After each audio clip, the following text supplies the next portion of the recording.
Are we live? Is this thing on? Is this thing on? Hey there, welcome to the very last binary stream ever. It's stream number 7, or 111 in decimal. And today I'm going to be working on player login and bot protection, as in protecting the server from being attacked by bots registering fake accounts. So, what I'm doing on Twitch is I'm working on a game. It's a multiplayer game, not yet playable, but it'll be multiplayer. It's going to be an RPG. Retro 2D pixel art.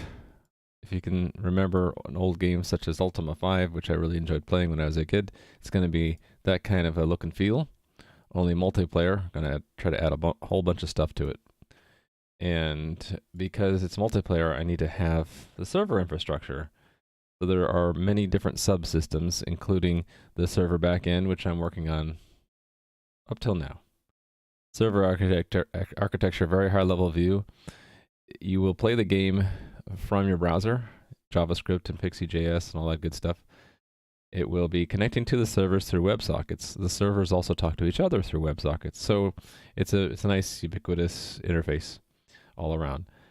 The servers run as a group. Each one has a copy of the game state, and they use a consensus algorithm to replicate state changes.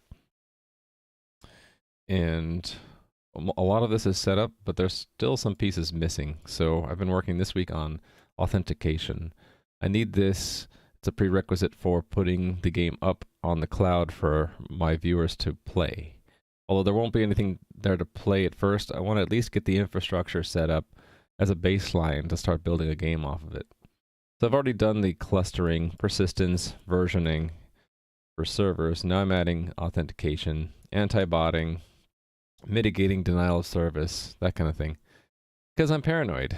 Although it probably won't be an issue unless and until it's to be a lot more popular, which I always hope for, but not expecting.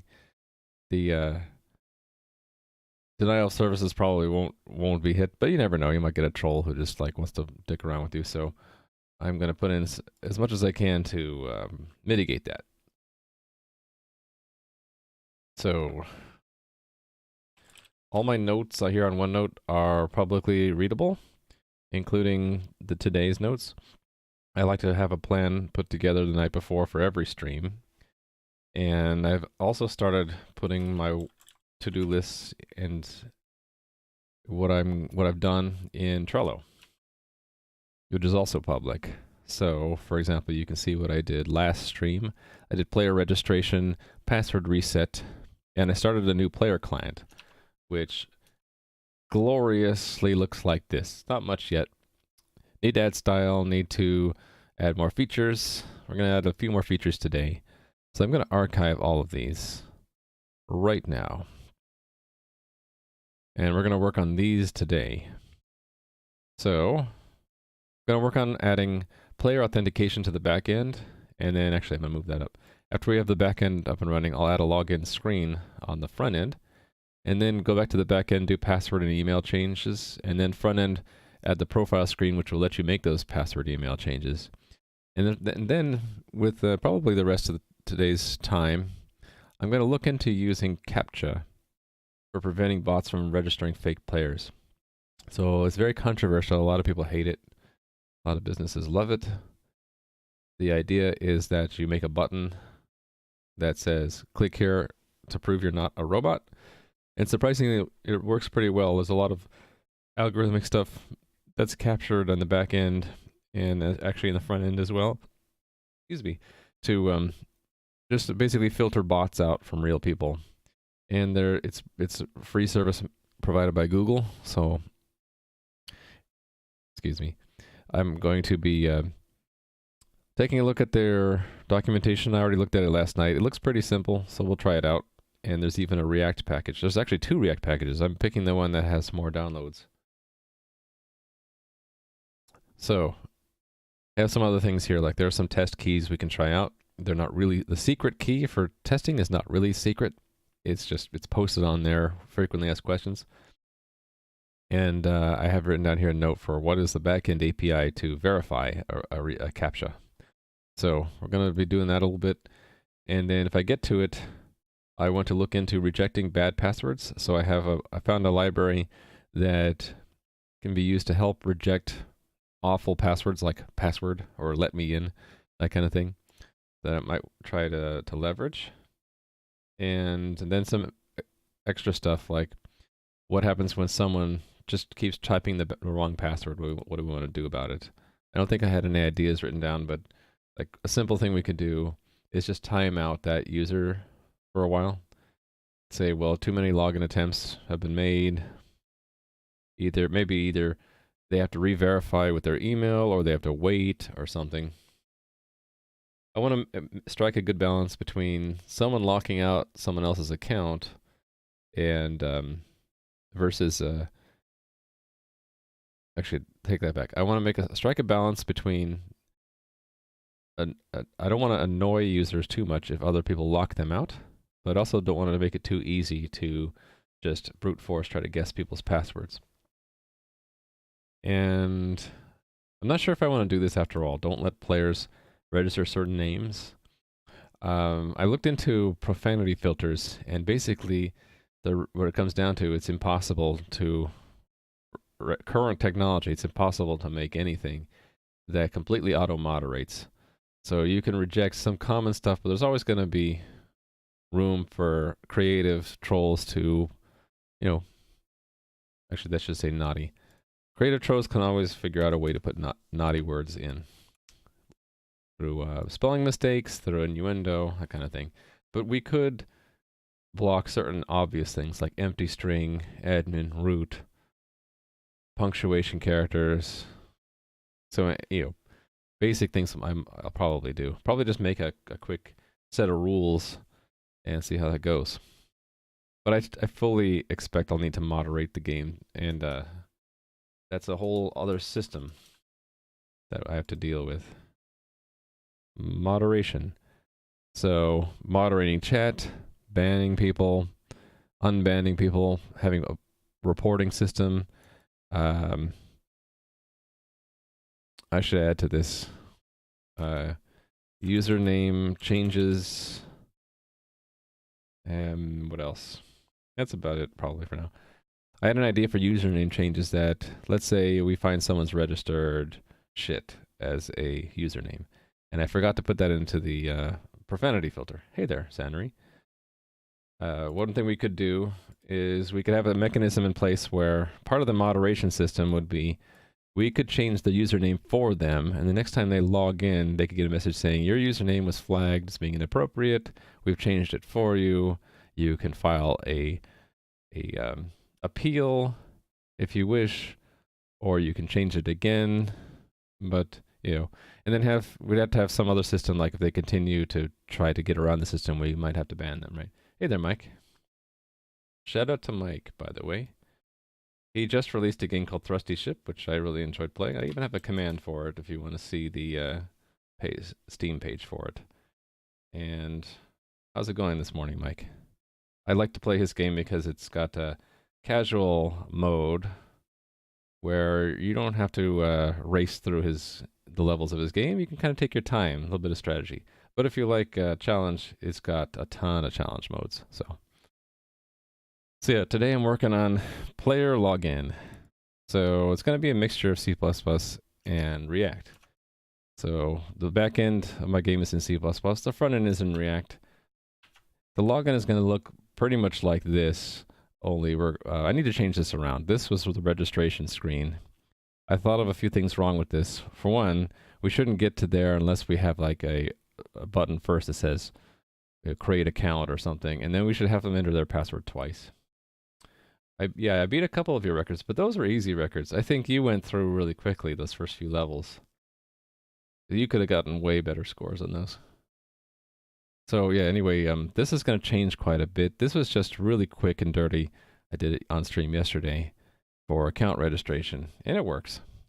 It's just very crude. So I'm going to first start today by adding authentication. So this will be, you already have an account, and you're going to log in as it, and it'll just compare it'll hash your password and compare it with what's in the player's database and make sure it's the same. How many hours do I have? I can check. Let's see. I have 7 hours in Thrusty Ship. I spent a good like 2 hours yesterday just on my off time, not even streaming, just playing around, trying to get perfect on all the World 1 levels. I got to all perfect but the last 3 or 4, and it just gets ridiculously difficult for me. Okay, so player authentication.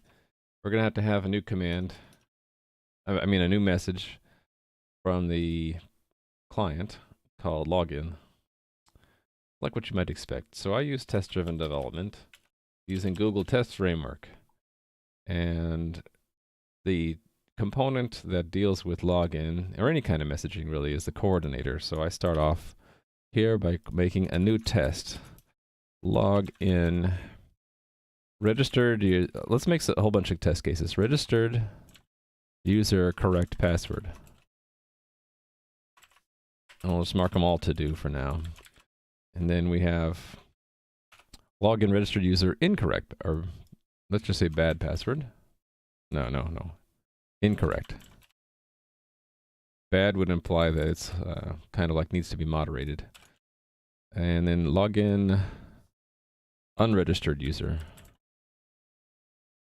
We don't want people to use the login system to figure out who is a user and who isn't. So we'll need to have any password sent for an unregistered user look like it's an incorrect password in some way, which we might even need to have it simulate the slowdown of login attempts. Like after the same unregistered user login is attempted a certain number of times, if we have a system in place to like say, well, you can't log in for another minute, like what they do on iOS, then I'd have to replicate there. So Mike, what you can do now is you can do the !lurk command. That's just an example. I'm not lurking. But someone put that in chat yesterday. I'm like, that's an interesting thing. I guess it's a thing. I don't know. I'm assuming it's a thing in other streams where you can just sort of say, hey, I'm not going to be in chat much more. I'm just lurking. All right, so correct user, incorrect user, password, and unregistered user. That's probably good enough to start with, right? So it's going to be similar to creating an account. So I'll just copy that test.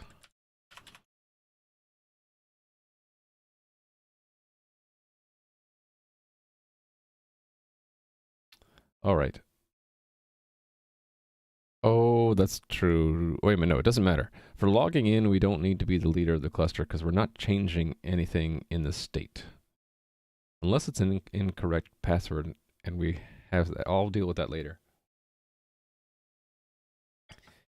Using the consensus algorithm I use, if we need to change server state, it has to be done by the leader. But if you just need to look at the state, we can, every server has a copy. So I don't need this. We do need to establish that there is a user though. So, oh, I forgot to do that one.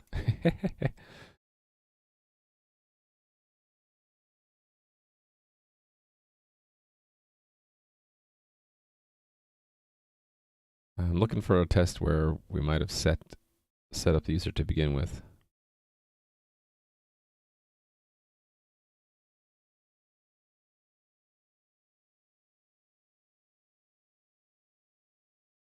Hold on. Sorry for it being so quiet.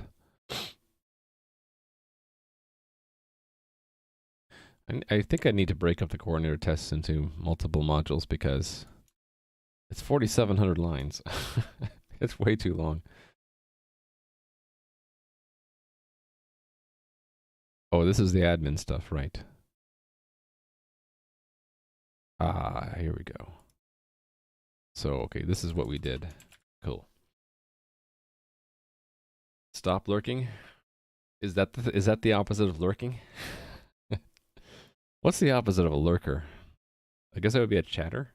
I should have a chat command. Okay, so we're going to make Alex. We actually need to make Alex a little bit more formally here. We need to set up some of his fields. What's wrong in IntelliSense?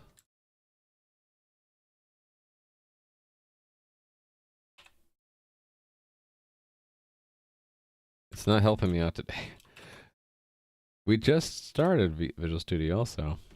Let's try this again. I wonder if it's because this file is so large. Maybe I'm stressing out IntelliSense too much. No suggestions.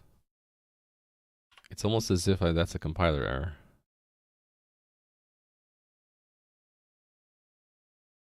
Huh. First build of the day takes longer. Has to read in a lot of stuff from disk. So that's correct. It's just not giving me any suggestions. Okay, well, fine. So we will have to set up the auth. So we need to establish a password for them. I see. There's something wrong with IntelliSense, or maybe the file is just too big.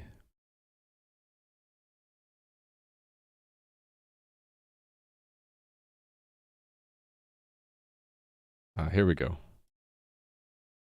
Well, this is almost correct.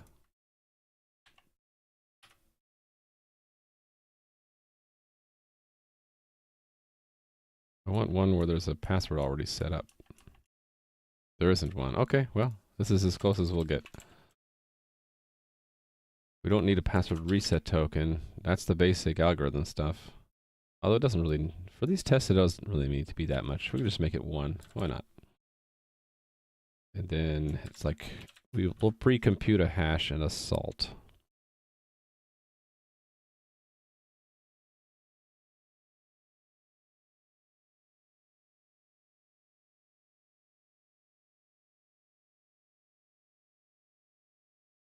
Hunter2 is a good password, right? A salt. PJ salt. And we'll just, actually that is already decoded. Cool. Yeah, stuck forever lurking. Pretty sure it's mathematically the best password. Yeah, lots of entropy bits. Of course. Actually, I'm curious to see if the database from this module has Hunter2 in it. Let's see. Loading? There. Oh, it's there. So is Hunter, by the way. Hunter and Hunter2. And Hunter12. And Hunter1. And Hunter5. And MILF Hunter and Headhunter. Yeah, okay. So this is like a huge dictionary of bad passwords. Like the usual suspects. So yeah, we will soon be banning Hunter2 as a password if we use that library. Correct horse battery stable? I hope not, because that's actually a very strong password. And that's a reference to XKCD, right? For those who haven't seen it. Battery horse stable. Password strength. I really like this because it demonstrates how stupid it is for websites to require a number, a symbol, uppercase letter. It just points out all of the silliness about it and how much entropy it actually has, and then how much more entropy it has if you just take 4 normal words at random and string them together. So, yeah. Through 20 years of effort, we successfully trained everyone to use passwords that are hard for humans to remember, but easier for computers to guess. That's a great salty piece. Okay. So this is Alex's account. He's using Hunter2, and his act will be to log in. It's a successful login, so let us hold on to this hash.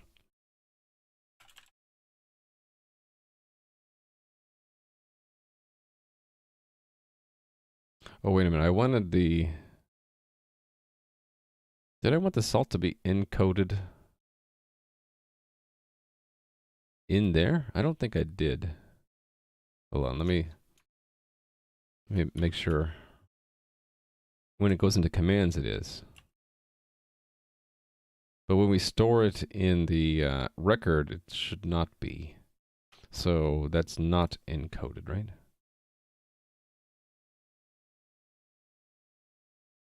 Maybe I screwed up. I need to look and see, what do we do in the executor?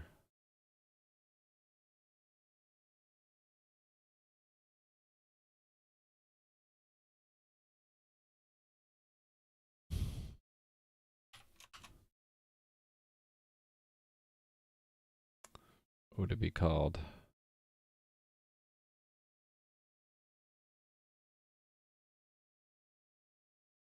On set, on what? On create player? No, it was on set password. Do we not have an on-set password?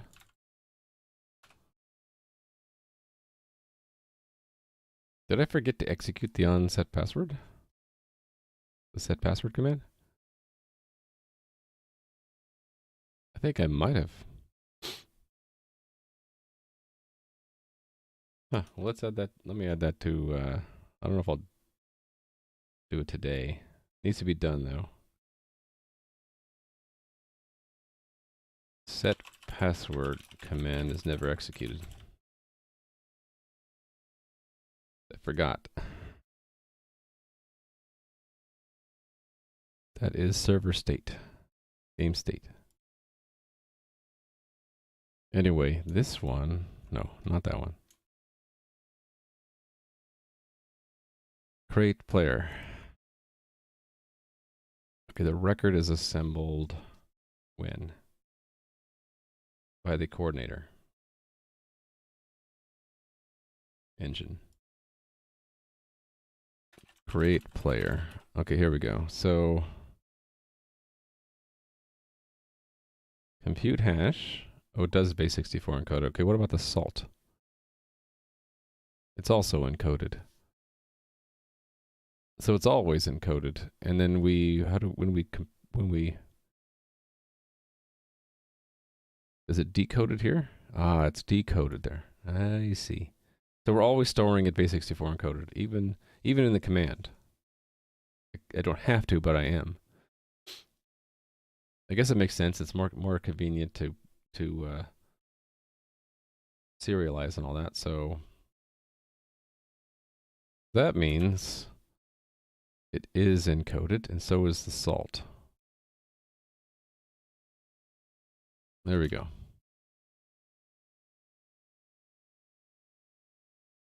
Except for that needs to be decoded. Well, hold on. Let's do it this way.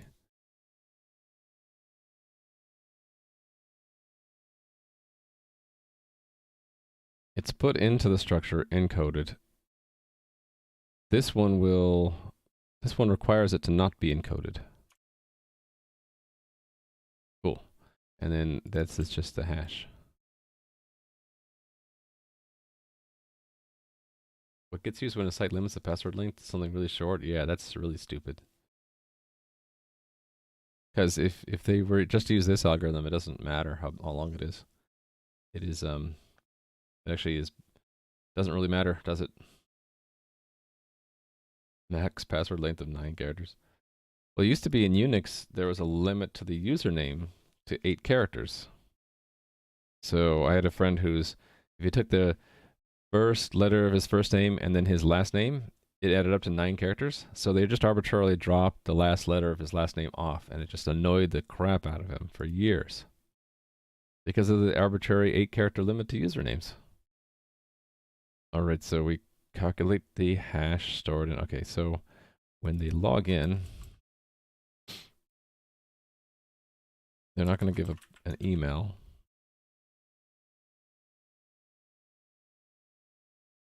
I think the way we're going to assert this is we're going to look at the clients table and find Alex in it. So I already have a method for that. Const auto clients is coordinator. No suggestions, IntelliSense? Okay. IntelliSense kicking my butt again today. I think it was get client connections, yes. I wonder if it's just that this file is so long. I need to break it up to get my IntelliSense working again. See, it knows it now. So I can just iterate through. Actually, there should only be one, right? So expect assert, actually. Oh, no, that is already verified, right? Well, actually, we might say that if they log in badly, they disconnect. So let's make sure. Client size. Expect equal Alex. Actually, hold on. Yeah, I think this is all we need to do. We'll store the username in the client. So clients. Clients is a map of WebSockets to records. So I have to take an iterator, then enumerate or dereference it, and then look at username, which won't exist. So I'll get a compiler error. IntelliSense are really struggling today. I relied too much on it, so now I'm slowing down because it's not there. Anyway. Client record. Well, let's add it up here.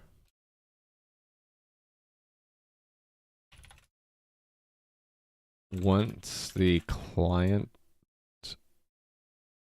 let's say, if this is a player client, the player's username is stored here once they've successfully authenticated themselves. Once they've been successfully authenticated. Okay, so that will fail.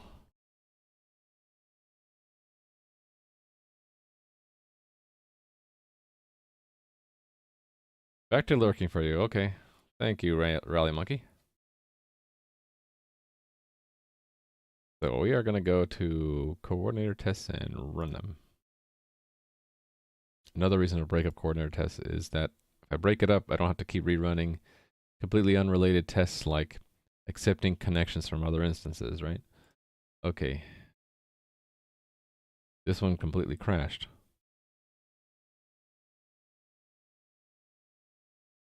Or did it?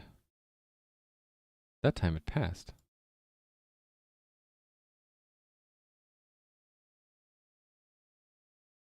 Yeah, what's going on here?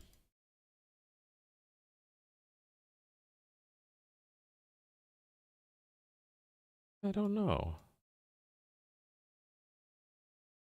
Okay, that's what should have happened. I don't know what happened that first run. There's weird things that happen with this Test Explorer. I don't know if it's a race condition or what. It could be just a bug with Test Explorer. All right, hold on a sec.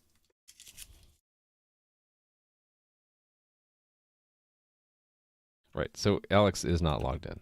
Let's make Alex logged in.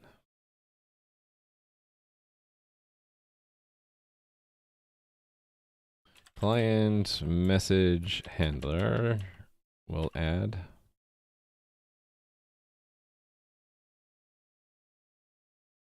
Here are all the commands that an unauthenticated client can send, so we're adding one. We'll make it similar to onRegister. Actually, very similar to onRegister.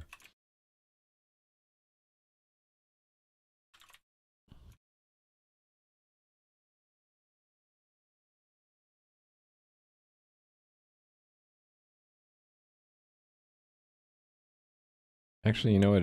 It's not similar at all, is it? It's not at all.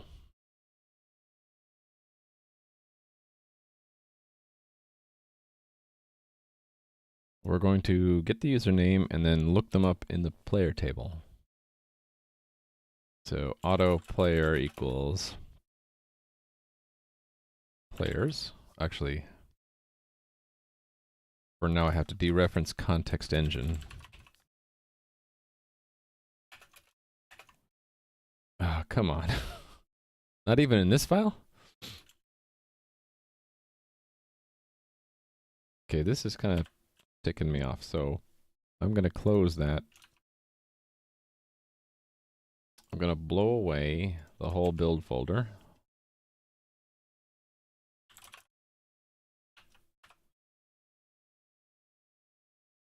And make it again. Because that seemed to work yesterday. Bought me at least a couple hours.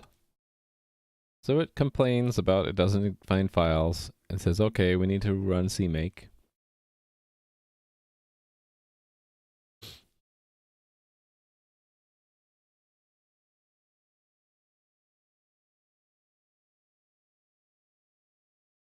Come on, do your thing. I'm impatient this morning. Okay, build.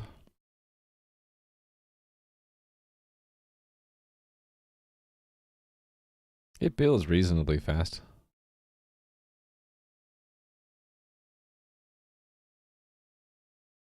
Okay, it actually is updating IntelliSense right now. Parsing is paused, I guess, while it's building. Oh, you can't see that down there because my face is covering it. Hold on.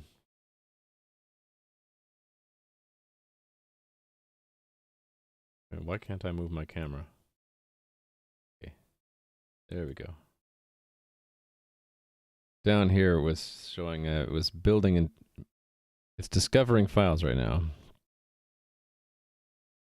I think it's running IntelliSense in the background. Let's see if it's any smarter. Oh, look at that. It's a lot smarter.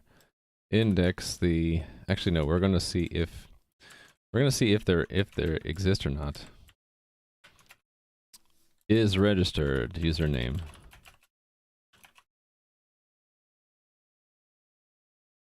So we're not going to handle the else case yet. That's another test case. If they are registered, auto player equals that.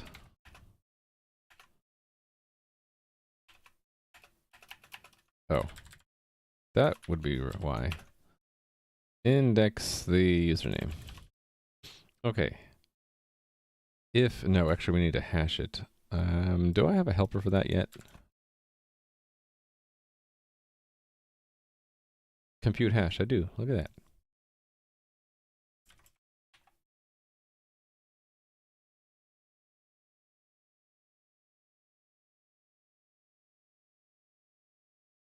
So we will compute the hash from the message using the record player dot.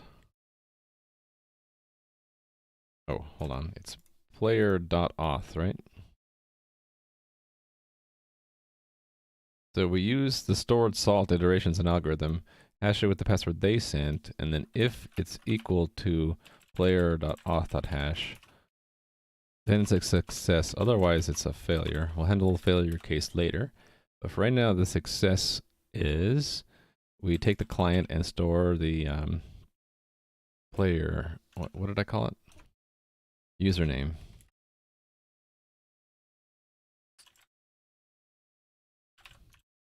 And actually, do I want to enhance that test?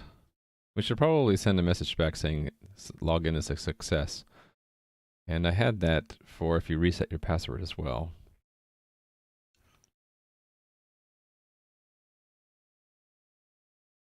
Yes, this one. So we expect this message sent back. And we need that as well.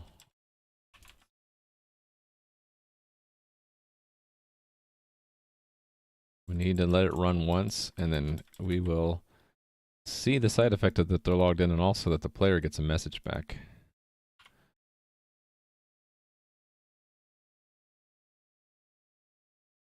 So now it will get part of the way, but not get the message back.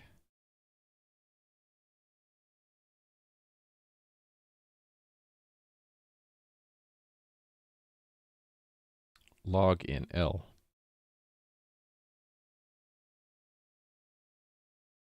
Oh, this one. All right, so it got down to checking the message and didn't see it. this one right here. So it did log in, it just didn't send a message back. So let's send the message.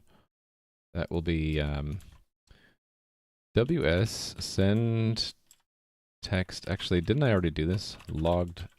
Yeah, this one. And I have these to-dos here, so I need to update those other tests to do this, to do this, where is it? This one.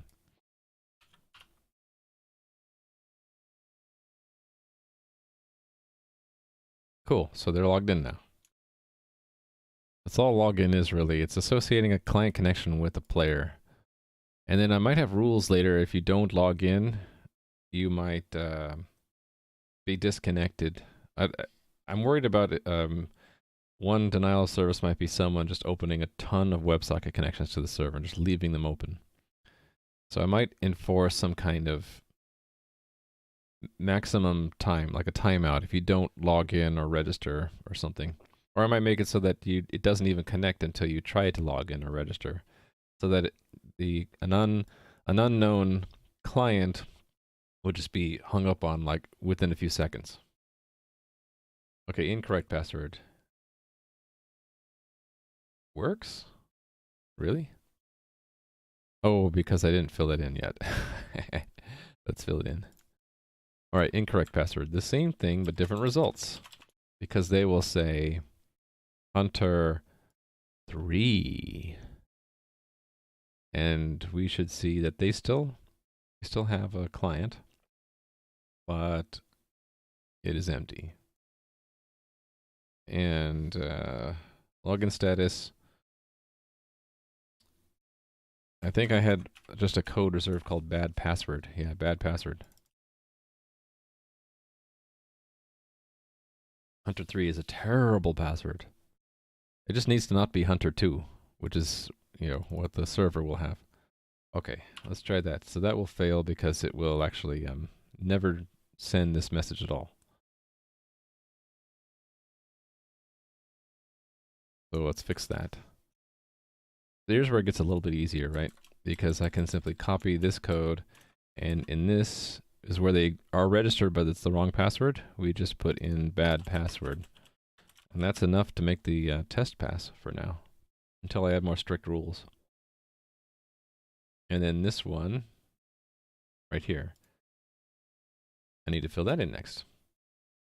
It's one better. I love it. Indeed, it is better. Okay, so an unregistered user. So there is no Alex. Let's say no Alex. And then someone tries to log in as Alex. We should still have a client connection, but we should get back a bad password. For now, just keeping it simple. So whenever I change the requirements, like let's say instead of doing bad password, let's say you get that the first time, but then the second time you just get disconnected because it's we want to prevent spam, right? Then I would go back and update these tests to check for that. So it's failing because we don't send it. So that is made to pass by taking this and putting it here, if they were never even registered. Right now they're doing the same thing because I want to obscure the fact that the account exists or not. Okay. So for now it's good. Actually, let me run everything. There was one of these tests that was failing yesterday spuriously, right? Not doing so now. I'm wondering if it was a problem with Test Explorer or if I really do have a race.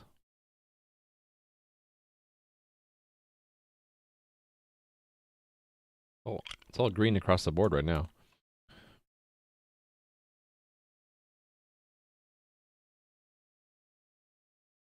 Yeah, I do. That's right, I do have a to-do for it. You are correct, sir. Or ma'am. Don't want to assume gender. Okay, log in. Okay, cool. Did I do the all three? That test I never did. I'm just lazy. I'll get to that if I have time later. I wonder if those will build up and I'll have like a whole stream where I like go through to-do items that are in the code. add login. What do we call it? Mechanism to backend. All right, so that's one card off the list. Oh, I forgot to put it in doing. Here, I'm doing it. Now I'm done. Okay, login screen. We're doing the login screen. We're shifting to React. Layer console. Which doesn't want to keep usernames reasonably secret. Oh, well, I have to do the same thing for register if the account already exists. That's the test that I haven't done yet, right? I need to basically say, sorry, you can't take that username. I don't have to say why, though. I might have rules like you can't take the username empty string. And also you might not be able to tell if the username is taken or if it's just not allowed. But yeah, there's not much you can do. If someone tries to register a username, you can't say, sure, you have that username, and even if like you didn't. Yeah, we're not going to allow that, Steve. Sorry. We're going to make it only a certain subset of characters are allowed. World of Warcraft lets you use characters with accents on them for a long, long time, and then they stopped allowing new accounts to be created with accents, right? But they grandfathered in all the existing accounts. So it's sort of like a mark of status now. If you manage to have a character whose name has an accent in it, it's like, oh, that must be a really old character. You're too tired? Why are you too tired? Not enough sleep?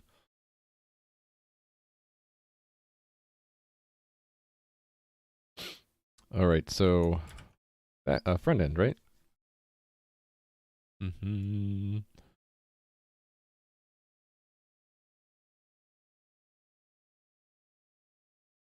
It's not going to be the best right now, but I think what I'm going to do is just add another button called login. I really want to clean this up so that like register is goes to another screen, so to speak, where you have to enter your password and then enter it again and also enter any optional stuff like email address. But for now, it's going to be just this. So login. I at least want to have some margin, right? Oh, we can't connect because it's not running. Now we're running. So there's no margin between those. Let's at least put a margin. So to do that, I guess we'll just do a global rule for buttons for now. Oh, I forget how to do that. Is it just button?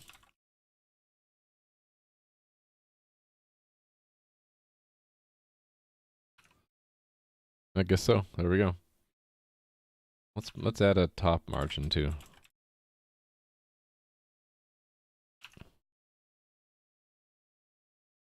All right, so we need to add the on login.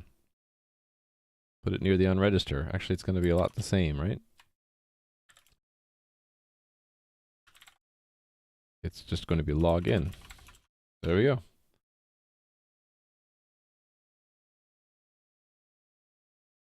Huh. Close before the connection was established. Huh. Well, maybe it's because it refreshed. I don't know. Anyway. Hunter 2. I won't be able to log in because I'm not registered yet. Bad password, right? But if I register... Let's try again. Register.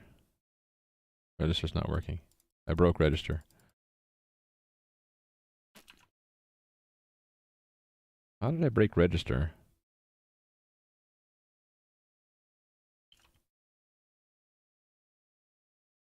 Weird.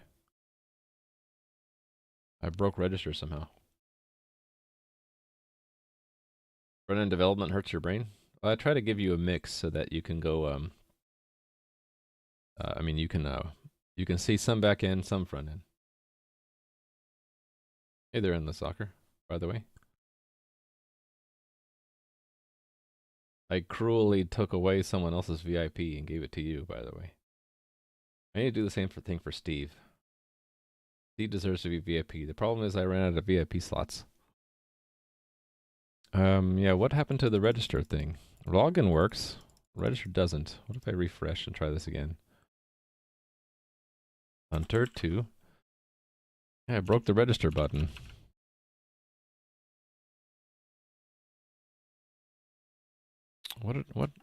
What's it doing? What did I do wrong here? Oh, I see.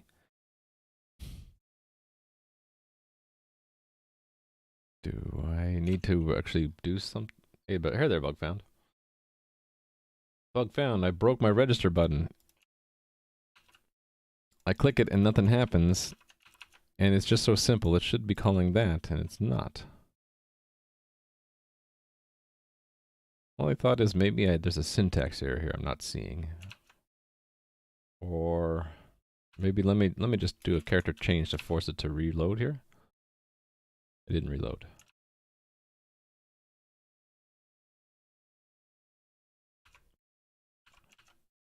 Okay, there. Never.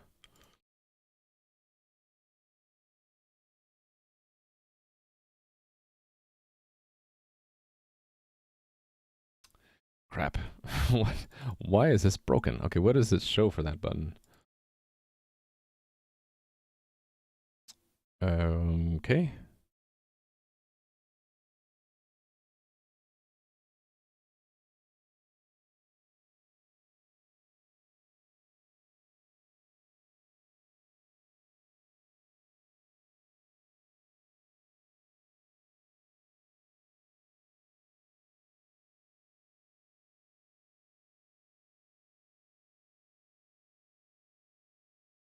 I won't really be able to see the on-click handler, will I?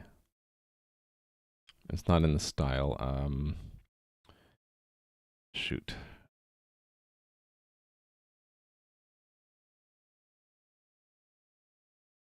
No, register isn't working. That's the problem. The register doesn't do anything at all. Login is working. Register is not working.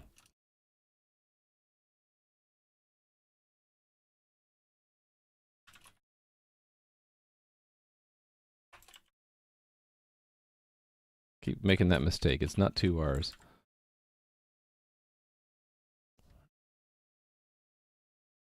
Yeah, why would it cache though?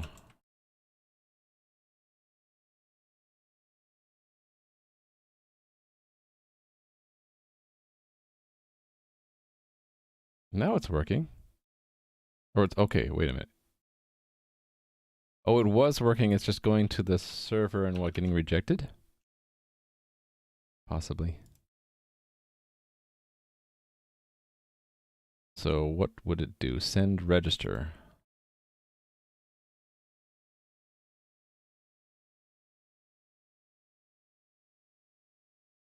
Should go to on register.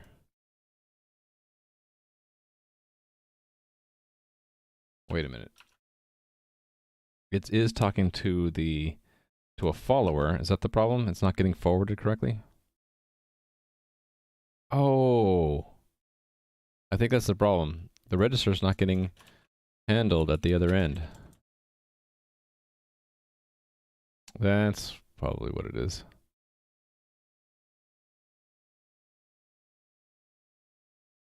That is handled where?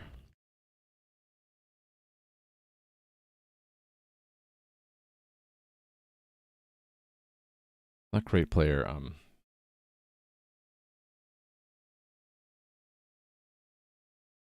I think I just didn't have a test for this. Yeah, no, I have a test for it. What is it supposed to do? It's supposed to forward it, and is this maybe that test is broken now? No, it's not broken. Create new player. Forwarded to leader. supposedly works. So why is it not working in the real server?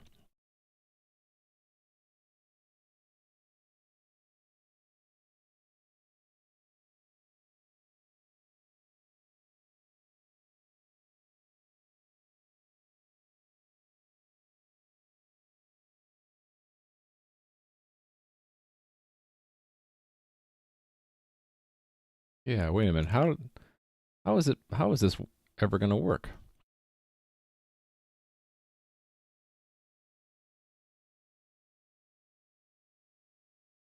Let me debug that one to understand what's going on.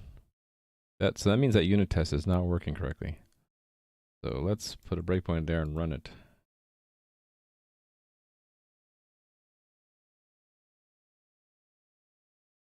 Okay, yeah, that one does happen first, and then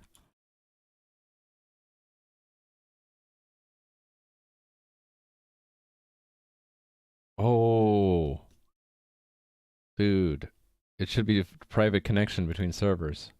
That test is broken.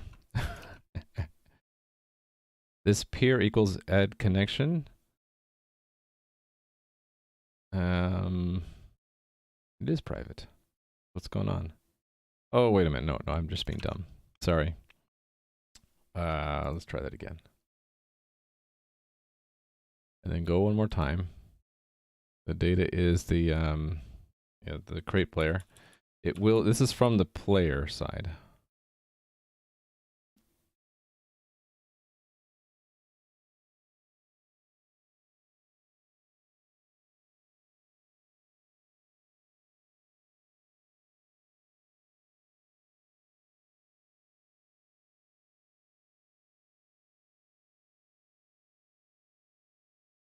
So yeah, okay, this is only testing one end of it. It will forward it, but the leader is going to ignore it. I really need a second test. Shoot. TDD, yeah. Well, my tests have a hole in it. We check that it's forwarded to the leader, but we don't test that the leader actually does what it's supposed to when it receives it. So it's going to be a similar thing to creating a new account, but forwarded from follower. Create new player account forwarded from follower. So instead of a player, it's going to be a peer. True. But we'll expect the same thing to happen.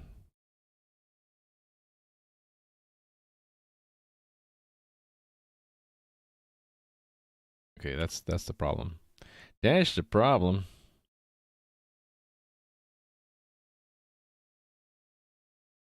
See? Fails. Let's make it succeed. Okay, so this doesn't have a nice table yet. It needs to have one, though. Where is it? Right here. This should have a table of what we do when we receive forwarded messages.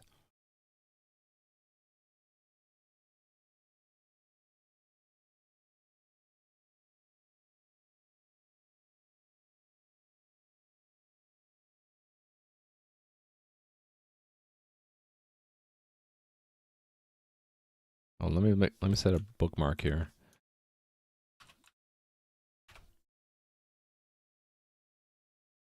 Essentially, we need to do that in two places. So I need to extract that method.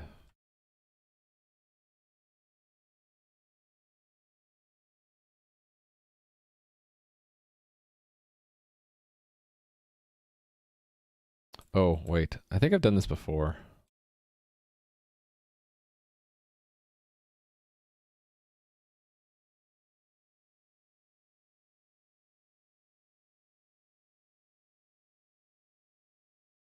Yeah, I think it was this onUpload package binary.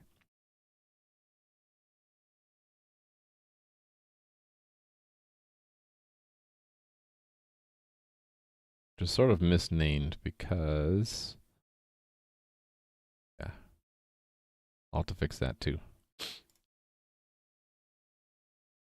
So what it is, it's going to be void coordinator engine create player, and we will be given the message const JSON value message. Oh, wait a minute.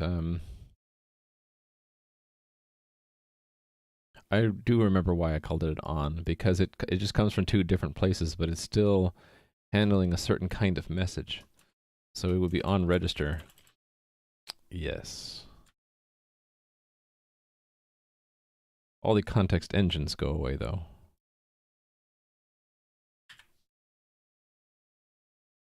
And we need to expand the username again. And this we need to declare.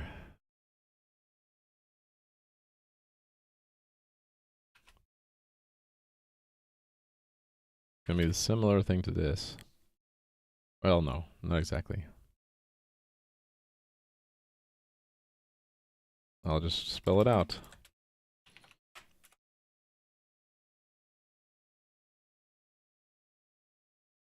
So handle a register message which came from either a follower or directly from a client.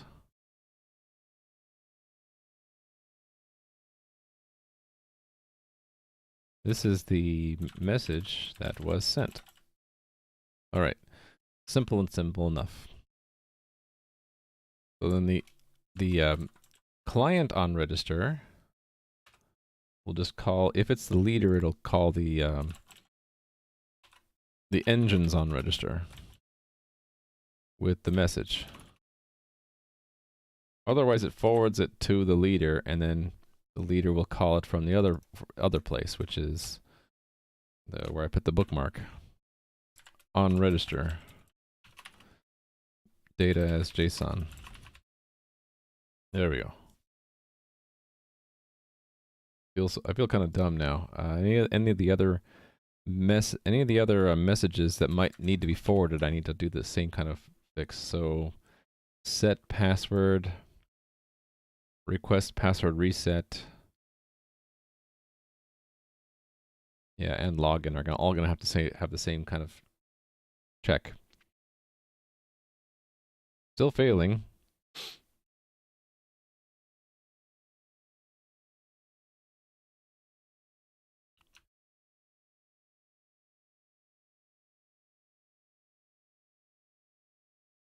Oh, the peer didn't ID. The peer needs to ID itself.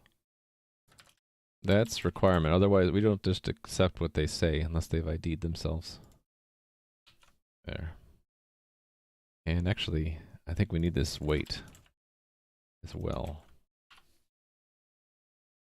to synchronize.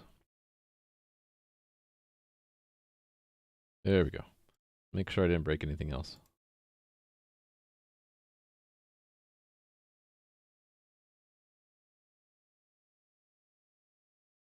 Okay, so I'll need, like I said just a moment ago, I'll need the same kind of test for these two from yesterday and this one I added today. So request password reset needs to be, we need to check that it's forwarded.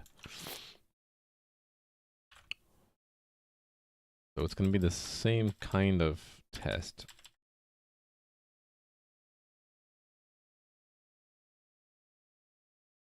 Right, so here.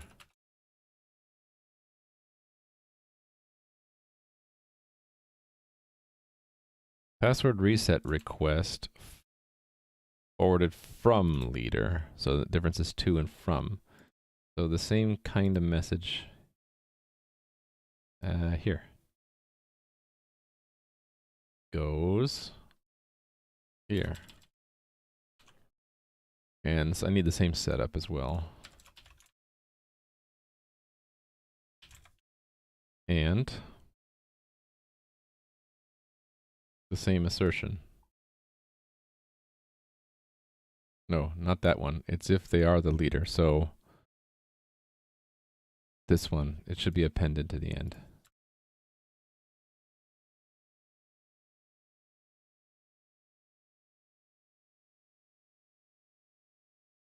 Wait a minute.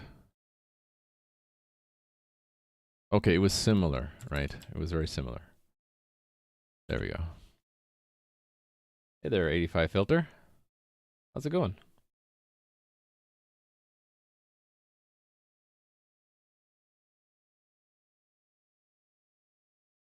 You see Adam's stream? Why do you see Adam's stream? You should, and I'm not hosting him right now. Might need to refresh, said who. But I don't mind if you go to Adam's stream. That's fine. I do not mind people watching Adam. I watch Adam all the time myself. Alright, so let me test that. Password reset should... Didn't expect to do this work today, but it's just... I had holes in my code, bugs, and I just discovered them. There's another hole, right? So it's not forwarding that one either. I need to do the same kind of thing. So this needs to be refactored out.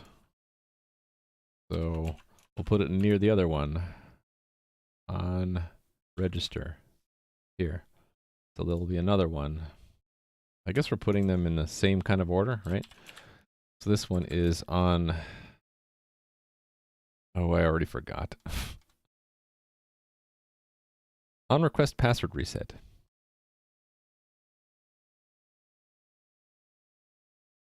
Trying to solve a math problem that's very weird. My brother's really good at math. I'm not very good myself though. All the context engines go away. And then this, we need to put in message username. And then this gets declared.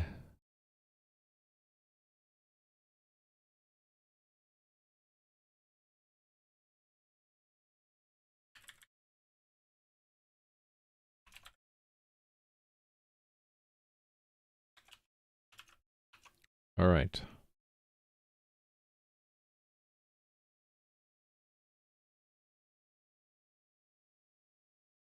Context engine message. And then that goes away. That moves now to here.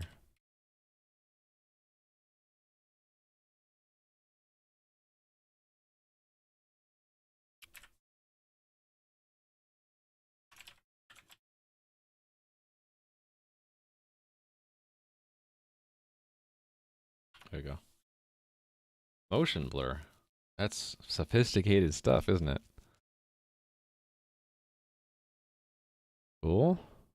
Run them all. And then there was one more from yesterday and then one for today. So, register.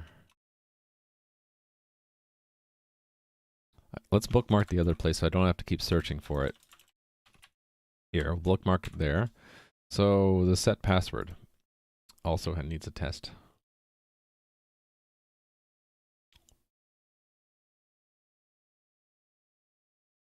So you got something that was close, but not exactly what you wanted then. So set password forward to $2 and then we need from, right? So take this one, put it here, and call it set password forwarded from leader.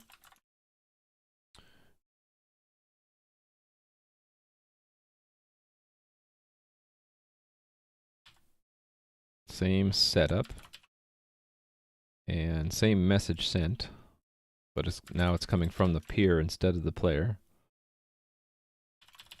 And the result will be if it came directly to the leader.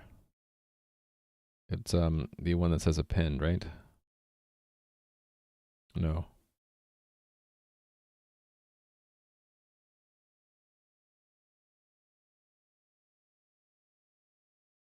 This one. This assert is what we expect.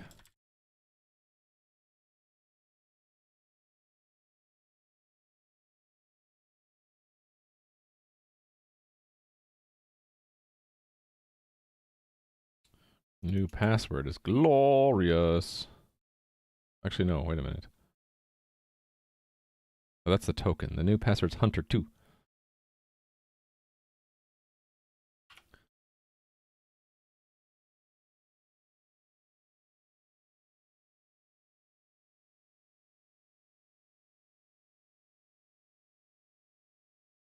Fails.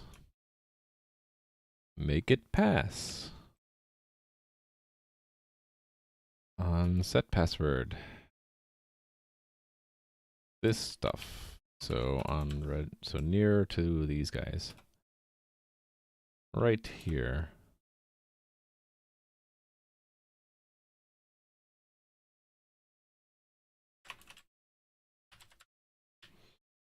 Out. Dent. Close. Remove these. Put in message username. And then declare it.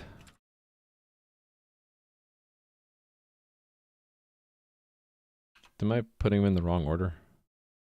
No, I think they're in the correct order, sort of.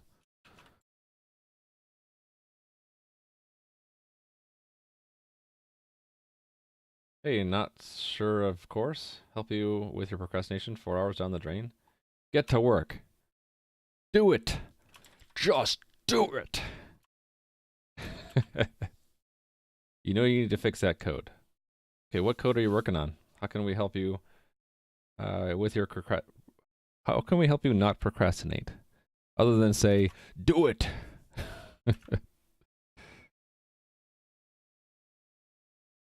Next.js Apollo thing. Ooh.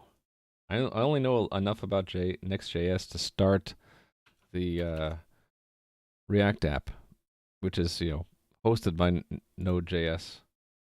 Oh, Next.js, not Node.js. I don't know anything about Next.js or Apollo. I'm sorry. Maybe someone else in chat does, though. Does know. Okay, this is different.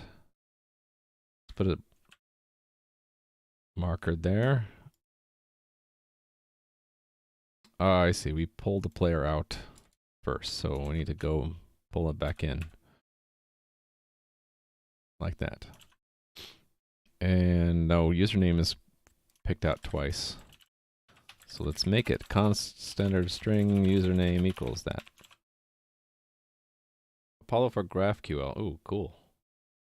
Just procrastinating. Well, watching Twitch might not help. I found out that when I really need to get to work, but I have Twitch on the side. For me, sometimes it can make the procrastination worse. I guess it's just me though. So other people watching Twitch gets them to start working, but yeah, I don't know. That's a tough one. I procrastinate all the time, so don't ask a procrastinator really to have. Let me think about this. So what would I do if I wanted to not procrastinate? Make a schedule. Say you will do it in an hour. Set a deadline, an alarm, or whatever, and then schedule your procrastination. So do whatever, play games, watch Twitch for an hour, but then when that alarm goes off, it just mechanically, just without thinking, just go do the programming. Just go do the fix. That works for me sometimes. Just need something arbitrary to like tell you, okay, now it's time to do it. You know, you set it up in advance. It's on the schedule. You'll feel good about it too. When you actually get it done, you're like, wow, that actually worked. Scheduling things in advance gave you enough time to, you know, release some steam first, and then you had it in your mind you're going to do it when the alarm goes off. It goes off, you do it. Let's see. Yeah, so that's what I would try. That's worked for me a few times. Set here. So this is going to call onset password on context engine onset password message. So that means I really don't need this player entry, do I? Oh, thanks for the follow. Let me know if that trick works. It worked for me once. At least. I appreciate the follow though. Thank you very much. Okay, so I need to go to the other place here and add it. This I really need to make into a table. Onset password. All right. If it doesn't work, but you find out something that does, let us know. Why did I click that? I think everyone at some point has to deal with some level of like procrastination. Uh-oh. What's going on with this test? Why is it stuck?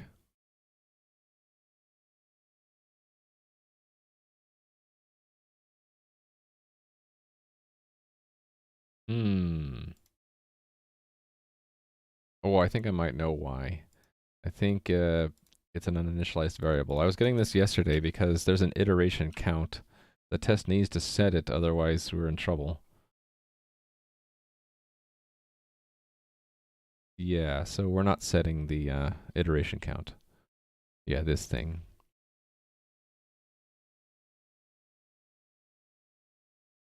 If we don't set the iteration count, then it will use an uninitialized variable and take forever to do the hash. So that's, and this one doesn't need to because it's just forwarding. I should put it in both though, right? But not so sloppy. There we go.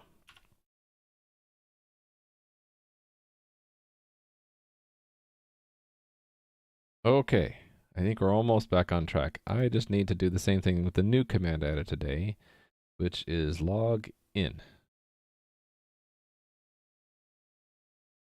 Okay, so log in.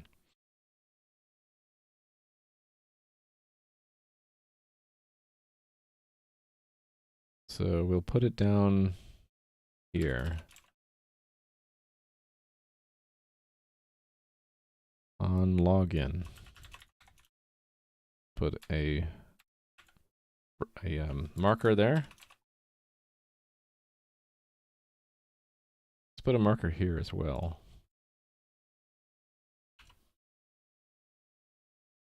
I do have more than 4,000 lines of code. I ran this the other day to collect stats. Let's see if I can find it. Slot count. So, I don't think I've shown this on stream before. I think I ran Clock, this tool that you can just find if you Google search slot count. And there were a total of this many lines, but that's not mine because it turns out most of it is from the libraries that I use that are third party. So of the 476K, 322K was from LibreSSL, 31K from zlib, 71K from Google Test. So the it's really 10% of that. So mine is 47,000 lines.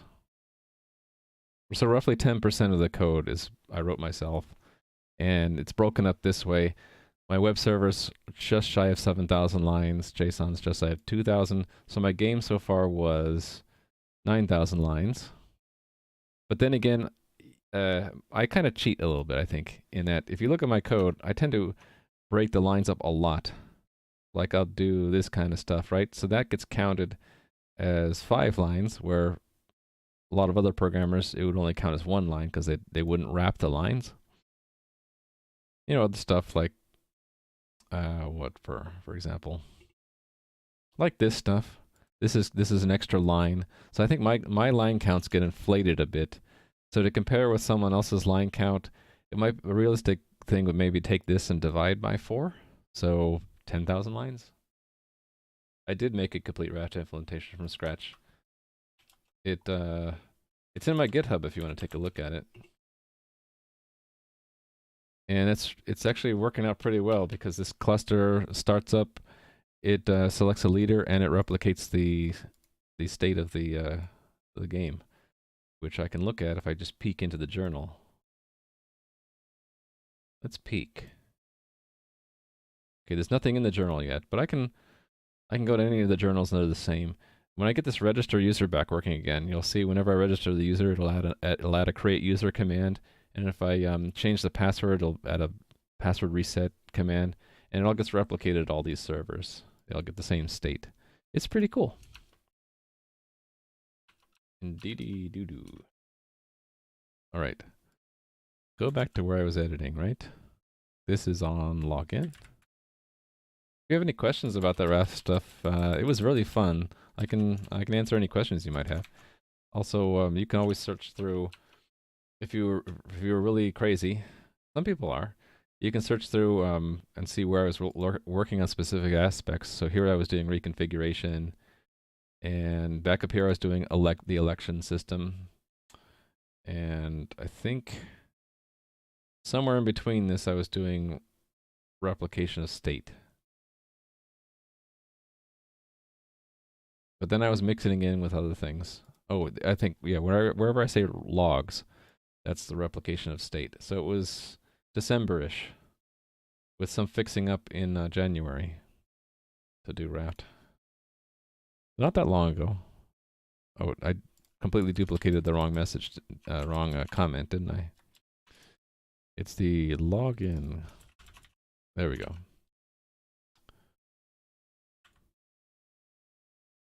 There's login.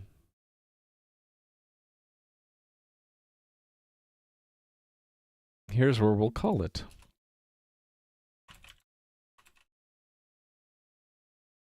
Message. Oh, wait, hold on. I don't think I need to do it for login. Yeah, okay, take it back. Login doesn't need to be forwarded to the leader. So I don't need that. I'm good to go.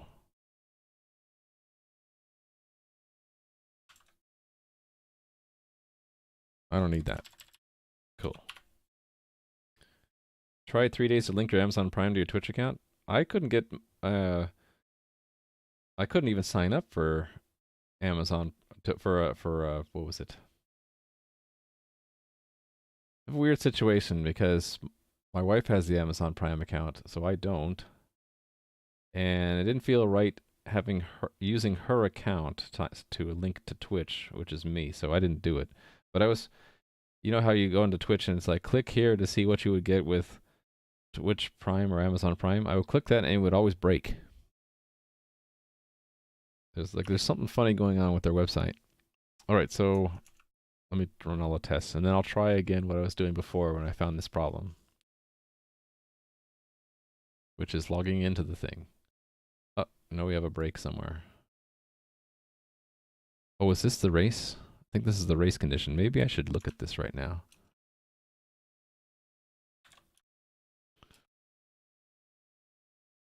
Is this the one I marked that has a race? Yes, there's a race. Let me see if I can figure this out. So what's happening here is sometimes we don't get the logged in message when we get down to line 4430 here. And we are waiting a loop. So what's going on?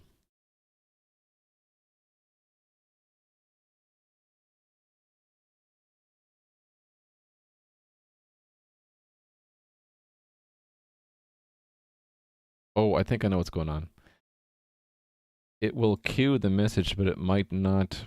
While we're waiting, it may or may not allow our thread time enough to receive the message. So really, we should have an additional wait on our end. Or player.con server wait. That's probably what it is. Do I want to know what the error is? I think I know what the error is. Oh, wait a minute. No, I didn't see all of your chat. Yeah, what is the error? I'm curious.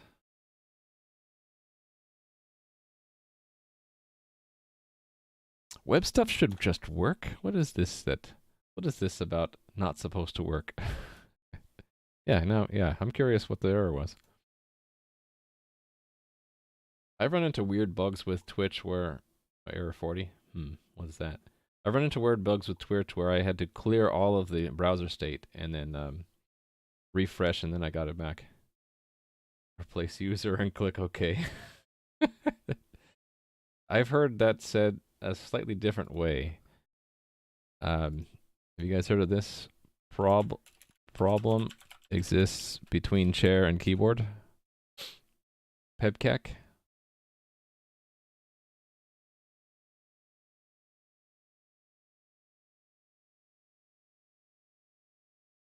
I wonder if they mention error 40 here.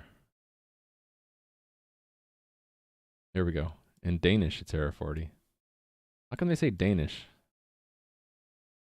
Did the Danes steal it from the Germans? Or the other way around? Or is it just that area of Europe? PEBCAC, yeah. Layer 8 problem.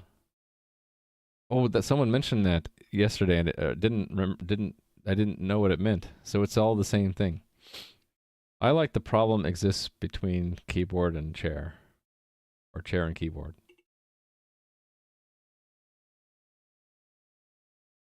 Yep, I'm in there with you, Voight. So that's sort of like the theme of my stream. I'm one of those coders who I really enjoy getting all the way to the core of what things do in programming. And so I like making stuff myself. So this actually came in handy in my last job where we needed to prototype new things. For example, a new video codec.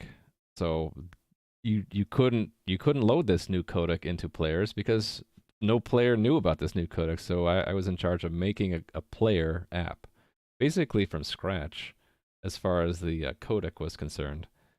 So, and I did the same thing with voice over IP, so it kind of bled into the stream. I like writing stuff myself because I get to the core of how it works and I understand it really well and it's fun. And also, I feel that people can look at the work and see an alternate implementation, and perhaps I can make it more approachable. Some things like I was looking at FFmpeg is a open source library that collects together a lot of multimedia stuff, codecs and such. But I've looked at that code and it's insanely spaghetti-ish. And so I kind of had fun replicating some of the infrastructure of FFmpeg in perhaps a more readable way. And that was at my last job, so. I know there's a certain sense of pride that I get when I can say, yeah, that web server, I wrote that. I didn't use Apache or Nginx or whatever. It's mine. But then the flip side is that you get kind of nervous about certain things. So like security, I didn't want to do that myself. I picked up LibreSSL for that. LibreSSL. So I kind of stand on their shoulders for security stuff. And other things that are just way too complex for me, like compression, leave it to the experts of zlib, Mark Adler, ETAL. Let them do it for me.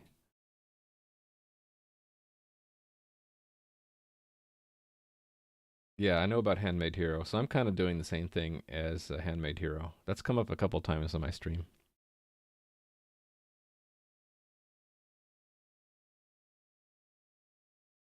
I don't exactly remember that 30 million line problem. Let me look at that later. This is all pretty much a learning experience for me too. Like, if I did this for a hobby for a long time, and of course I don't get any feedback. But now that I stream live on Twitch, I get feedback. People will say, "What the hell are you doing, writing your own version of HTTP? Why aren't you using a library?" And I try to explain why, but then I get feedback. There are some good points about why I shouldn't do it, right? Oh, yay! Thanks, Endless Soccer. It's very generous of you. So yeah, I might end up down the road realizing, I was sort of a fool for doing a lot of the stuff from scratch, but I don't know. The important thing is the journey and the learning, and really we learn best from making mistakes. So I'm probably making a lot of mistakes doing what I do, and I hope to learn from them.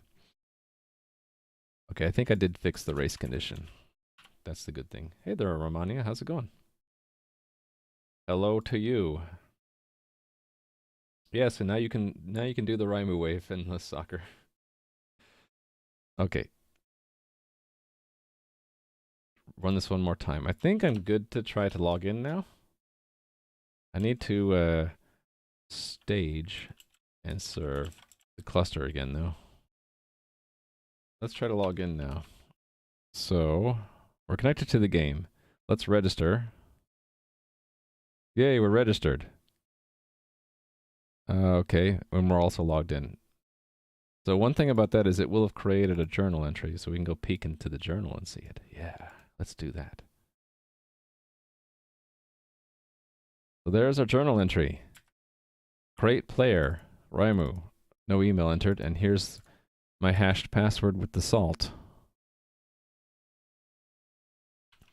And it's term 2 because when I restarted the cluster, a new leader gets selected. Every time we select a new leader, we append a null entry. That was something the algorithm did. So yeah, so about the RAF stuff, is that it gets replicated to all 3 of these servers, which is kind of cool. So I could log into any one of them, which I'm going to test right now. Let's try a bad password.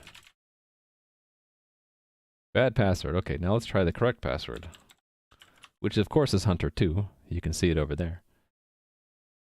Yay, we're logged in. I should use Argon 2, but right now I'm using PBK DF2. That's in my notes to upgrade to that at some point. PBK DF2 was just too attractive to not to implement. I did it here on 2 streams ago, and that's because it's based off of HMAC and SHA-2 or whatever hash function you want, which I already had. So I had almost everything I needed for PBK DF2. So all the stuff I was missing, I did it in 1 hour, and it's good enough. I did read that Argon 2 or Bcrypt would be better, and so it's on the list to probably upgrade to it at some point. Some of the encryption I probably could implement, but not the good stuff. Same thing with the encryption, yeah. The hashing, doing HMACs, doing this PBK crypt stuff is probably the limit to how much encryption I'll do. Okay, so that's done now. We can log in. Yay. Password changes. Do password changes. Actually, let me, before I do that, let me check in the code. There was a bug fix, right? This is one part of the bug fix. Another. This is the other half of it. And this, the thing ties them together, right? And all the declarations. And then the new test I had to add for that. We fixed the race. Let me check that in separate, that race fix separately. This was a cleanup thing. Part of the bug fix. This one too. Oh, wait a minute. Did I accidentally gang in the login? Accident? I think I did.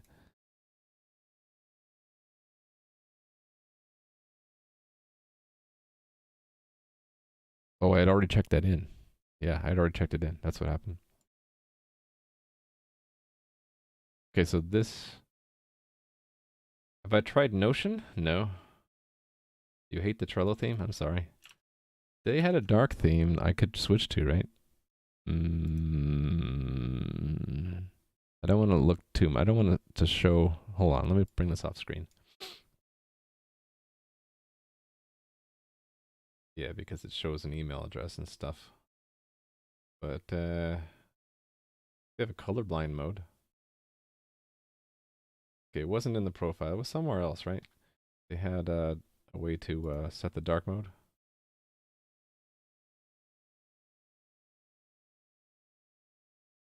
I don't see where it is. I'll look at it later.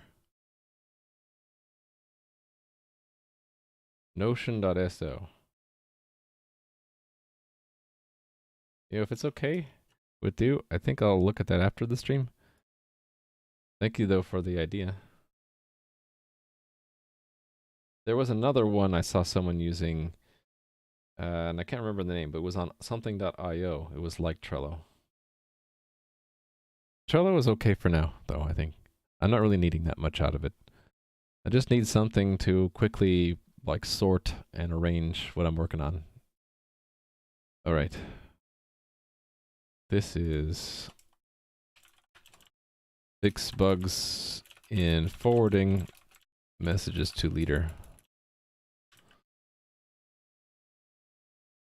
All right, and this was a race in a test. Fix race condition in a test.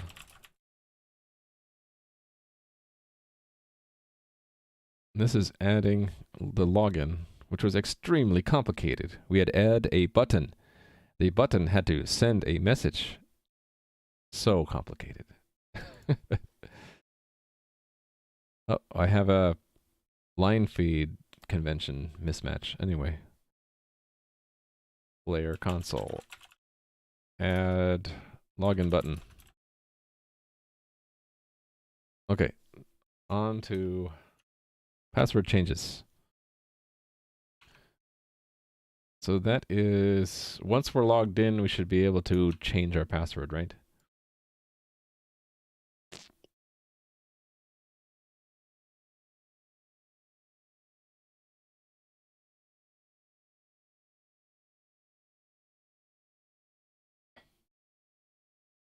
Maybe the devil's in the details, but claims that everything could be so much simpler. Usually don't survive when confronted with nasty reality. Yeah, I would agree with that. People,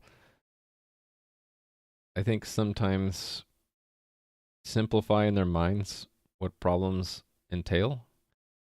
But, you know, like you might start thinking, oh, I can write that program in a day. And then you start writing the program and you get 3/4 through the day and you realize you're only like 2% of the way done with the program. That happens to me a lot. So you think it's simpler until you get into the details, which is the nasty reality, and you realize, oh, it's a lot more complicated than I thought. I try to mitigate that in my stuff by breaking things up into subsystems and components and attacking each one individually, hoping that I did a good enough design job that they'll piece together to form a larger system that works. But we'll find out if I'm right or not. Okay, I don't want configuration tests. Okay, so this is a new command. Actually, it's going to be somewhat similar to password reset, right?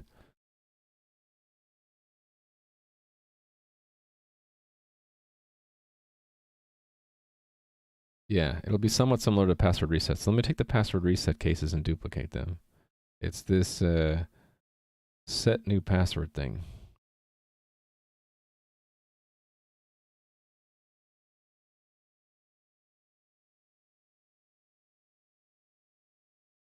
Okay, so it's starting here and going all the way down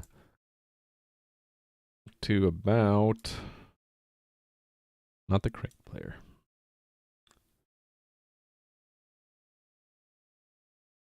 There.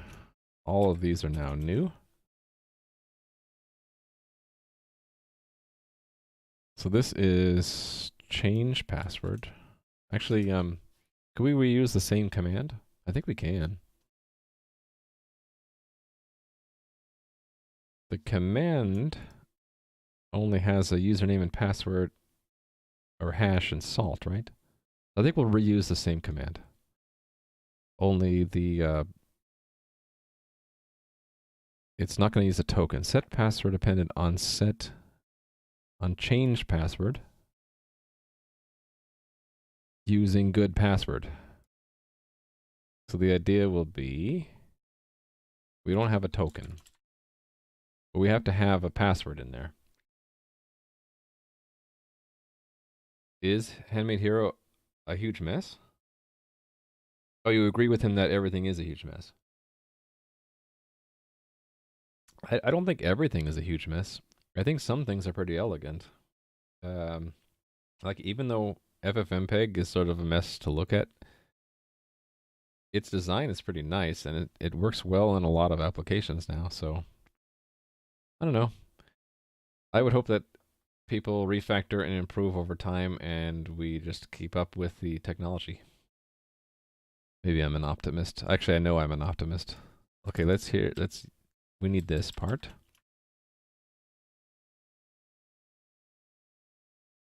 So not only do we set the iterations in algorithm, we set a salt, set a hash based off of Hunter2. Then we set up a new password, Hunter3. Or how about let me in? So the good password will be change password, username Alex. They don't have a token. Instead, they use a old password. And let's make this new password. Old password, Hunter2, needs to match.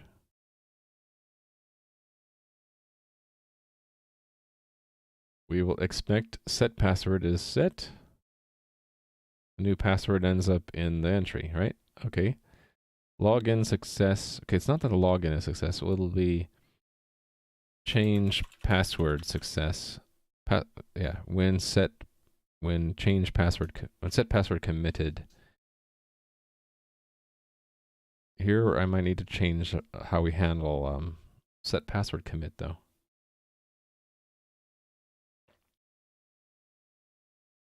We'll get to it. We'll see. I need to have the same setup though. The same old password has to be in there, I think. Actually, does it matter?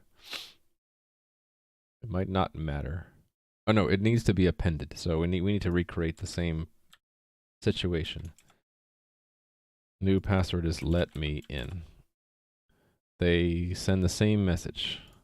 Changed password for Alex, old and new. Then it gets appended and we pick out the new password and we pretend that it was applied.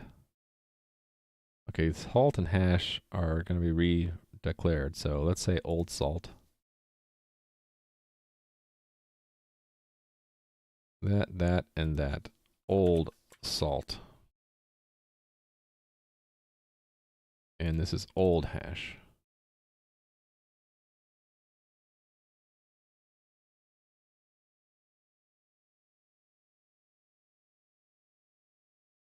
Got how much code is written in this tool. Just to find the Visual Studio pass.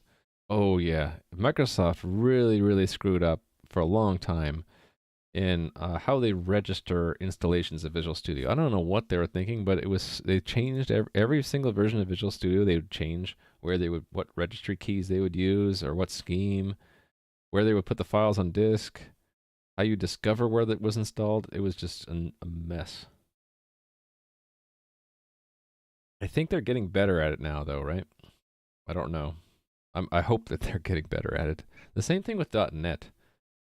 You know how hard it is to figure out if you have a certain version of .NET installed? There's like 3 or 4 different techniques you have to use, depending on like what version of Windows. The mess. Okay. We don't expect this. We'll expect change password result.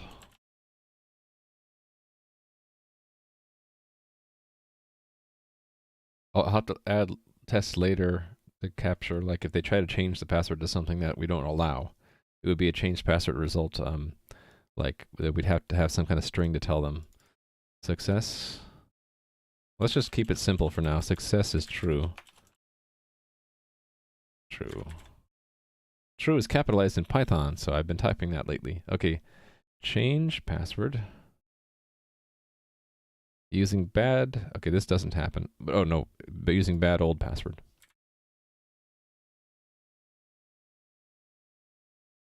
So the same kind of setup here. Old salt, old hash, store the hash. No token. Actually, I'll need more. I'll need the iterations too.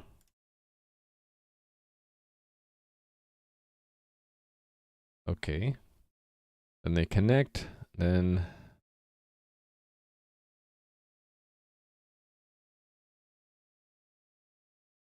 instead of Hunter2, they say, what did I have before? Please?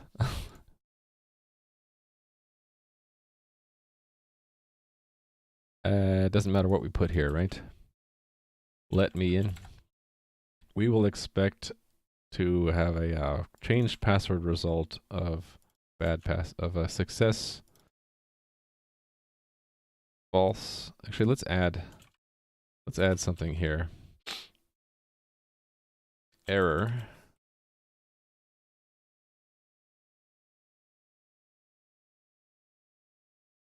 Excuse me as I sneeze.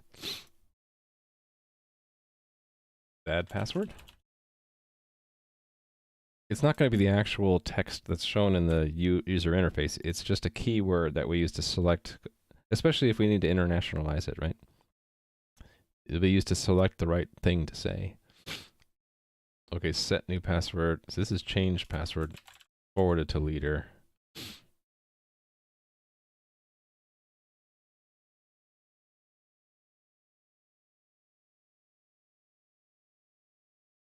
A lot of this is copied.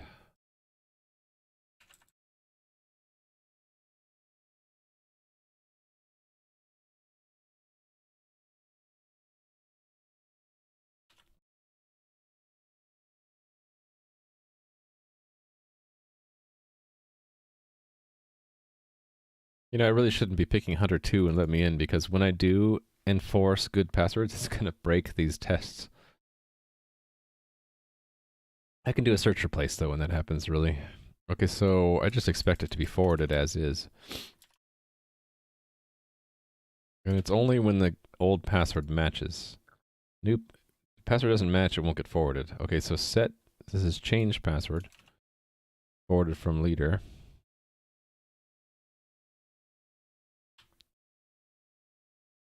Alrighty. So here's the message. So we expect the same kind of entry to be added, which we did way up here. Way up here.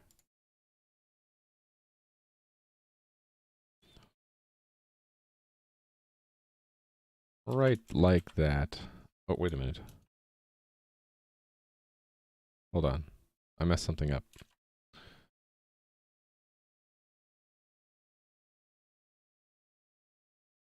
Oh, really? That's sort of a side effect of making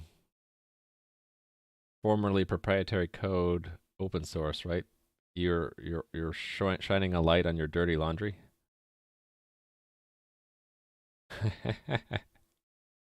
That's what happens in the real world, though. In proprietary software, open source code, I think, has the advantage that it has a lot more eyes on it, and so it's hard to get away with bad practices. Okay, change.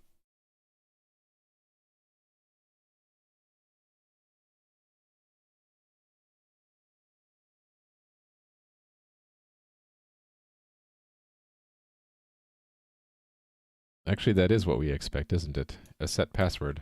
So that is correct.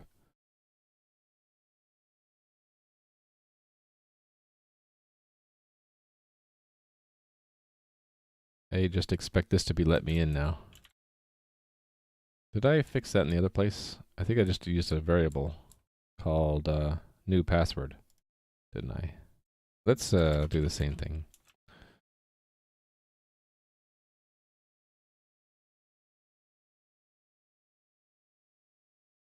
There we go.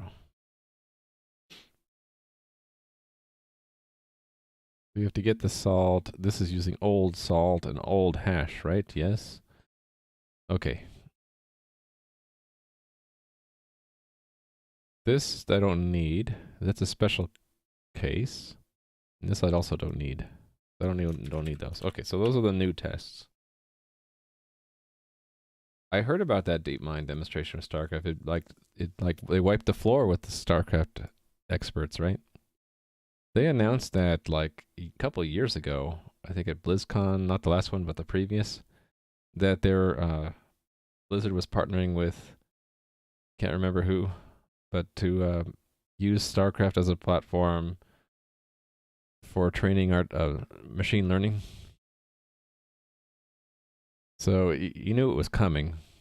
The machines, you know, the rise of the machines. Redefinition. Okay, so I used old hash. Yeah, okay. So old hash. Probably the salt as well.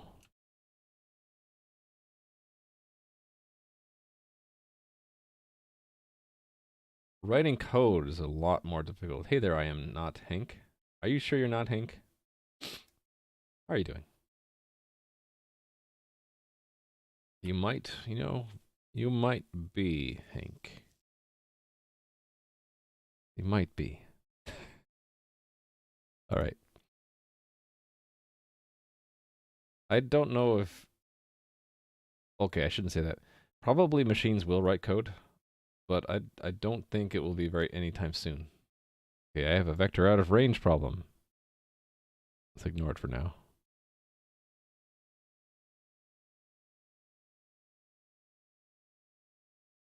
Which one to do first?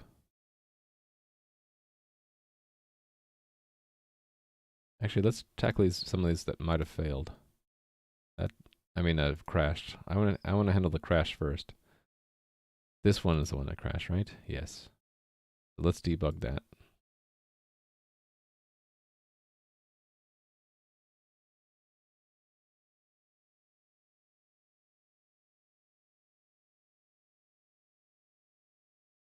Huh. What's going on here? Oh wait, it's a race with the main program?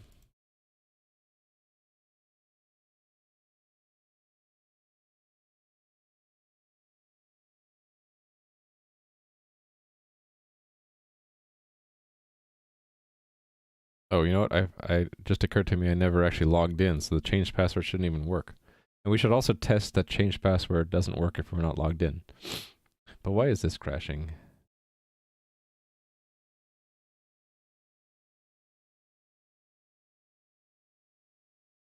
Context is correct and the WebSocket. What's the deal here?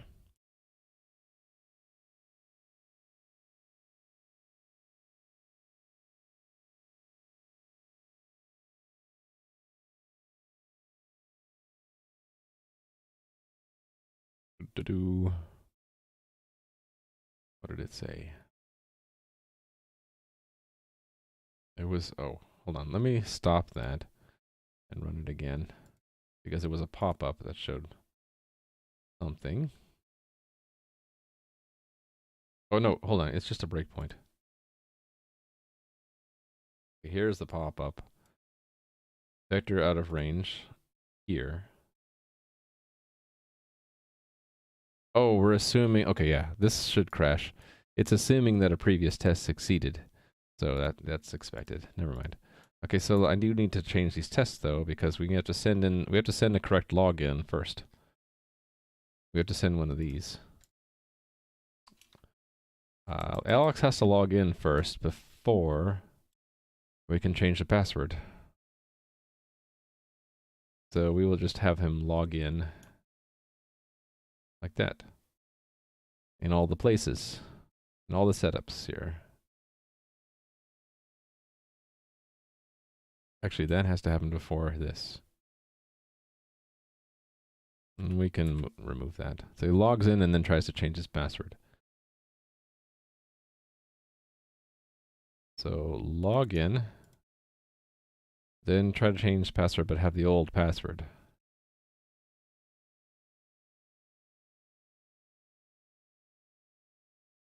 This way doesn't need to log in, right? We'll just assume he is logged into the peer, right? From, oh wait a minute, no, this one he does need to be logged in.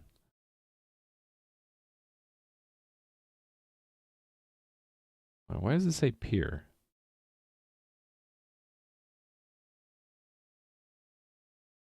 Oh, right, that's to identify the peer. Yeah, this one he does need to be logged in. Yep. Change password. That one it does not need to be logged in because we never talked to him directly. Okay, cool. So because tests will crash if previous tests fail, I need to do, this needs to be done for, no, not this one. The one where it's appended. We need to do first. This one. This one we need to do first. So right now it's not being appended at all. So we need to do that. Oh, hold on. Another one I wanted to check. We want to do it with when they're not even logged in. It should just be ignored, I suppose. Or do we just hang up on them? It's actually shouldn't happen. So I think what we'll do is we'll hang up on them.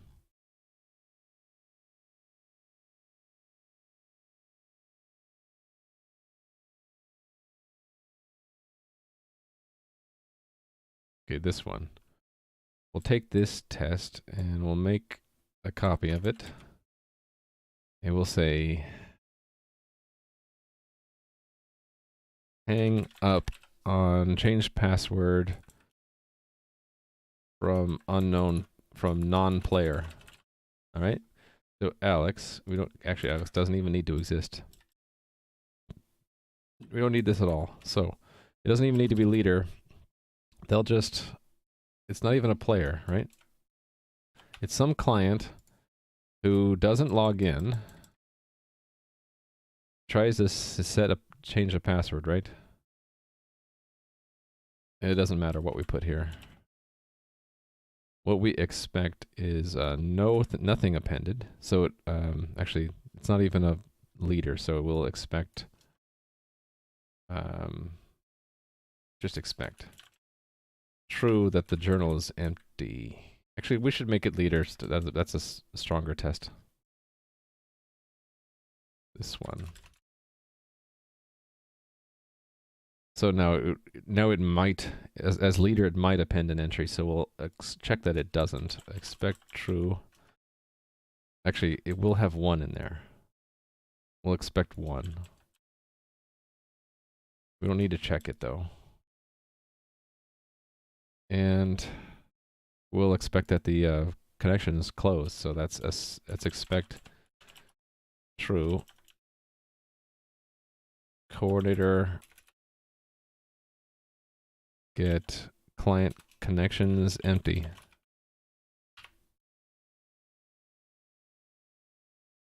Make sure that that fails right now. Actually, I think I'll do that one first because it's so easy. So it doesn't hang up on them, right? Yeah. It doesn't put anything in the log, but it also doesn't hang up on them. Let's fix that. So that's in the client messages, right? Actually, do I already have? Yeah, I have a bookmark there. So we're adding a new one, change password.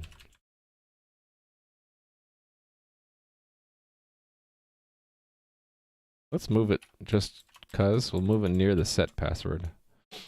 Okay, and then it's a bit similar.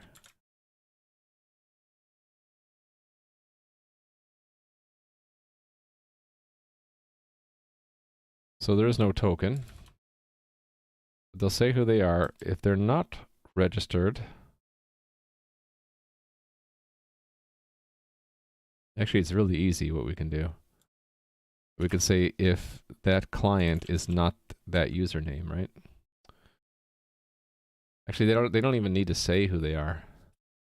So let me change these tests actually. The change password ones, we don't need to even, the username should already be known.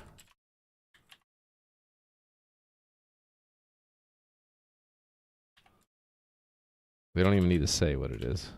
But if they aren't logged in, so if username empty, then we will disconnect them. So clients.erase, and that's in this right here. Client WebSocket. It's keyed by WebSocket, I think. Let me make sure that that's what we're supposed to do. Yeah.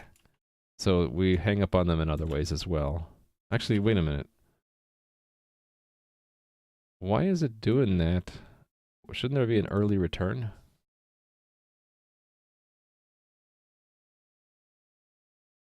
Yeah, what am I doing here? This is a bug. Bug here. Should return early.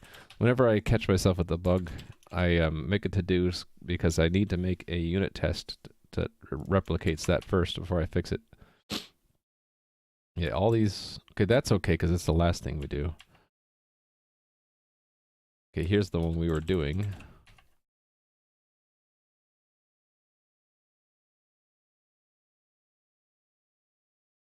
Right, that's normal. Normal disconnect.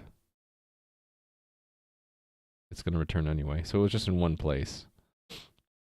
They don't feel so bad. Alright, so we hang up on them.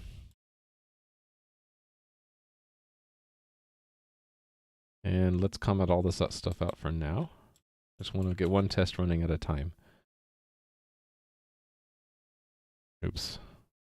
I want to bookmark that. Okay. Change passwords there. Okay. So this should pass this test. Should hang up on them if they're not logged in. And they try to change a password. Alright. So next would be like they change this one again. Go back to this one.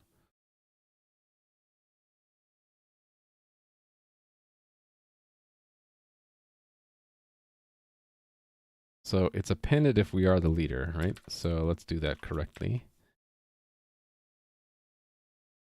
Yeah, they will be registered because actually, what happens if they get deleted and they try to change the password?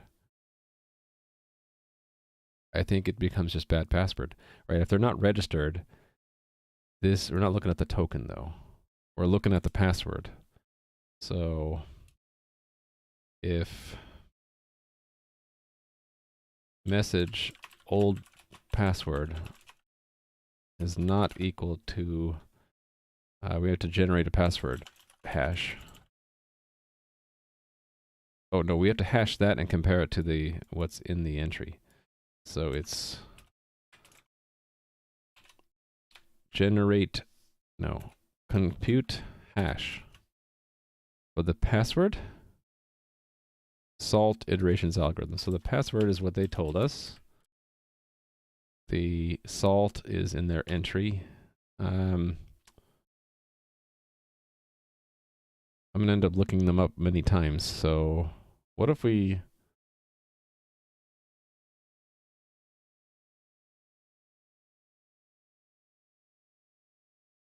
do 2 checks here? If they're not registered at all, it's a quick bad password return. Then I can index them right now. So this is const auto. Well, let's just really auto, right? A const auto. Player equals that. We always get a copy the way this works because we have to sample it while holding the player's mutex. So it's kind of like a database lookup. We end up with our own copy of the data, just like you would if you did a database query. So if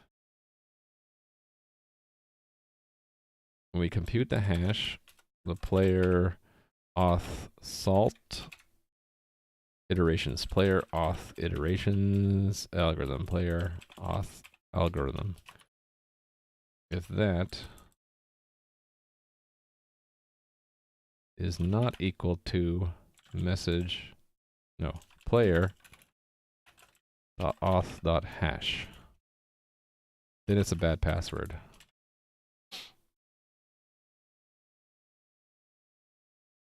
Otherwise, we're going to do on change password, or we're going to forward it. So I need to make an on change password.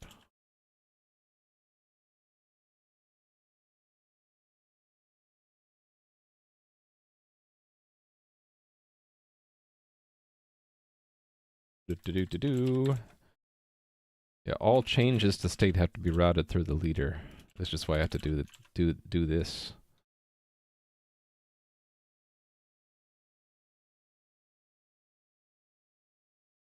But we can use the same command to do it. So the username, instead of getting it from the message, I need to know the client as well. Right? So const client record client.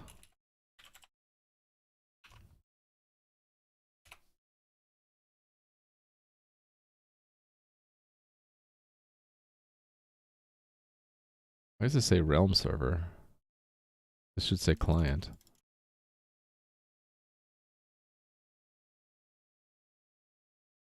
This is the record of the client which sent the message. Really, it's the player. Client record. We can keep it like that. All right. So we get it from the client record. Username. And then we find within the players, actually this needs to be scoped. We find their player entry. It should exist because it's checked before, right? Or maybe we should do a check here again.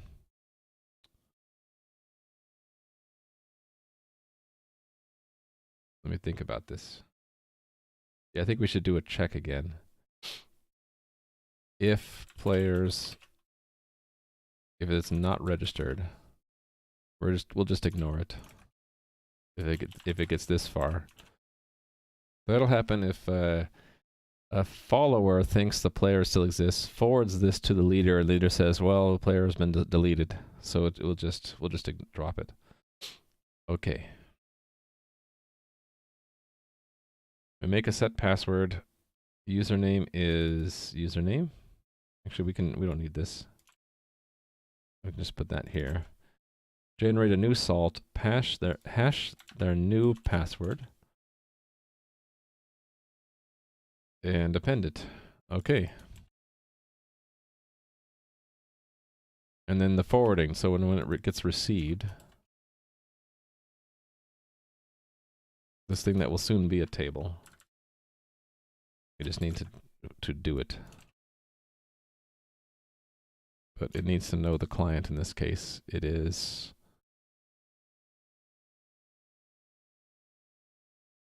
interesting. So what if, so we don't know, we have to look up the client. So yeah, how did I do this before? Did I do this before? No. So we might have, how do we find out? I think here it needs to be put into the message. So we'll say const auto, or const standard string username equals message username, and const auto client entry equals, or client's entry is client's find username. If client's entry is not equal to client's end, then we do client's entry second. And message is data as JSON here. Clients is a map, oh, from WebSocket. Oh, we gotta iterate. Okay.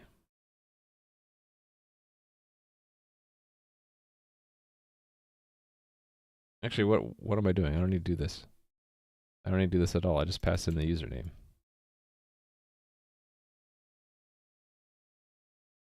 Yeah, let's do that. So yeah, this changes a little bit. It will be client.username.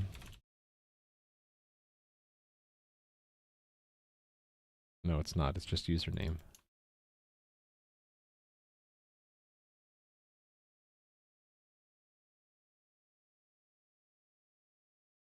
Hold on, this is wrong.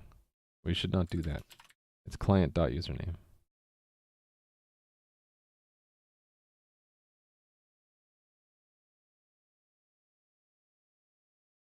Yeah, this was wrong before. Did that wrong. Now it's right.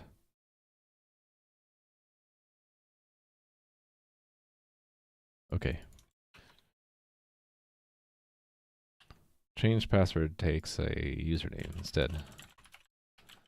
Because when it gets to the leader actually doesn't have a client. It doesn't matter what client record they might have. They might not have any because they might not be connected to the leader. Instead, they just need to know the username to put into the command and to look up in the players table. This is the name of the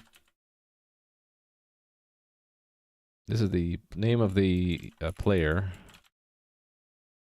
whose password should be changed. All right.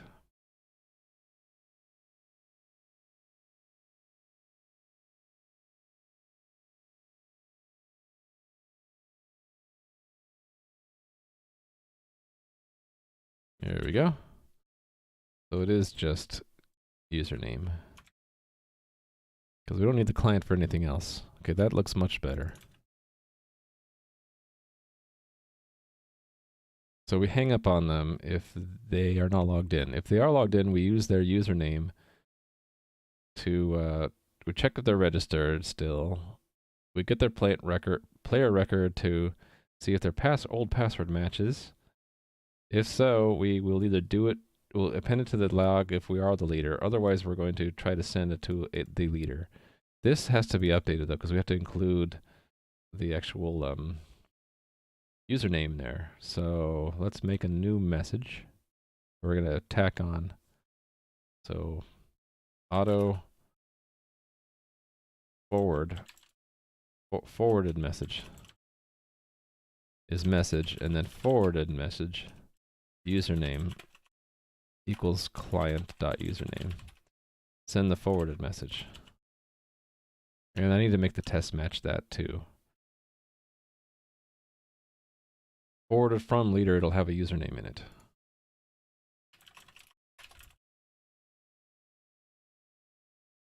And then when we forward it, we should expect it's in there. Yeah, there we go. Anything else?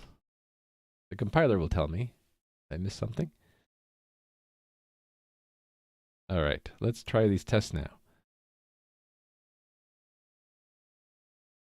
Yay. I wonder why that took so long. It took 2 seconds to run. Why is it taking 2 seconds to run? Is it just the iteration count is really high?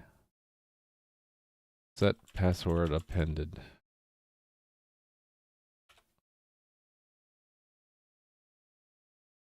Let me reduce the iteration count.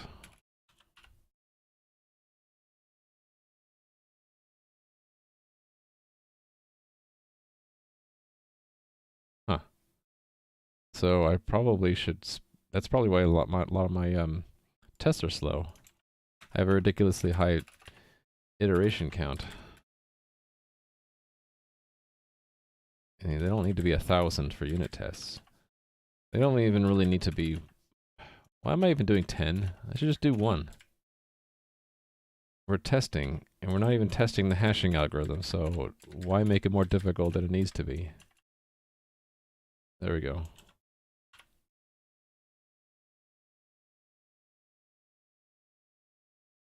Okay. That test, pass. Okay. This test, forwarded, pass, 2. This one still fails.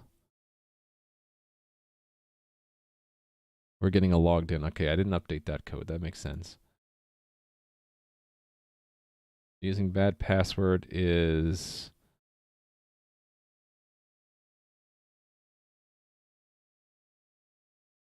Oh, right. I forgot they'll get a successful login message as well.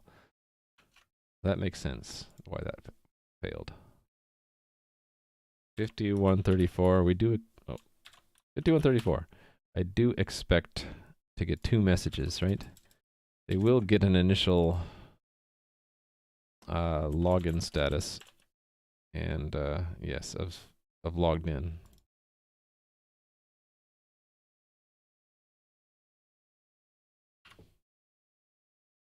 But then when they try to change their password, they get, nope, sorry, bad password.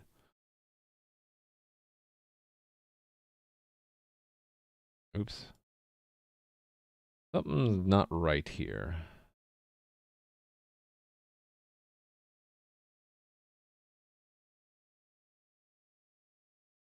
Oh, yeah, so this is the same problem as this one. I think. Oh, wait a minute. Now maybe it is a bug. That would be, if we're using a bad password, that would be in the on change password from the client. Oh yeah, it's not, this is the wrong message, right? We're supposed to get a change password result. Let's just copy from here. And the same thing down there, right?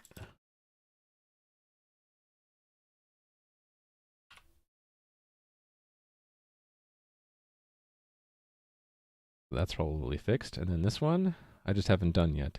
So that is on when it comes back as being committed. That will be on player change. Right, here we go. So how will we know it was a password change?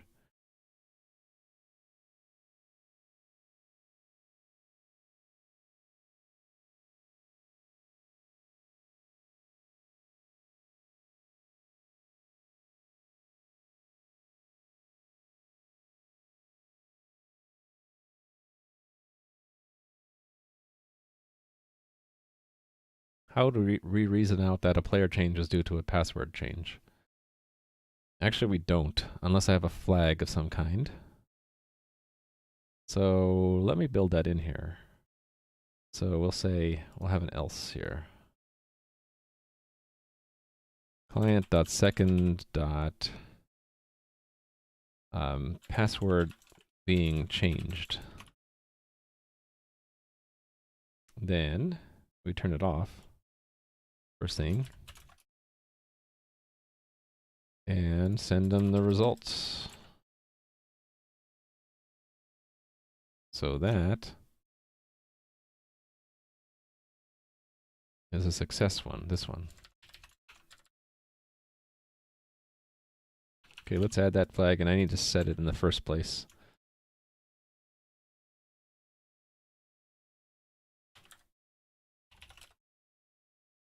Hey there, Deddy. How's it going?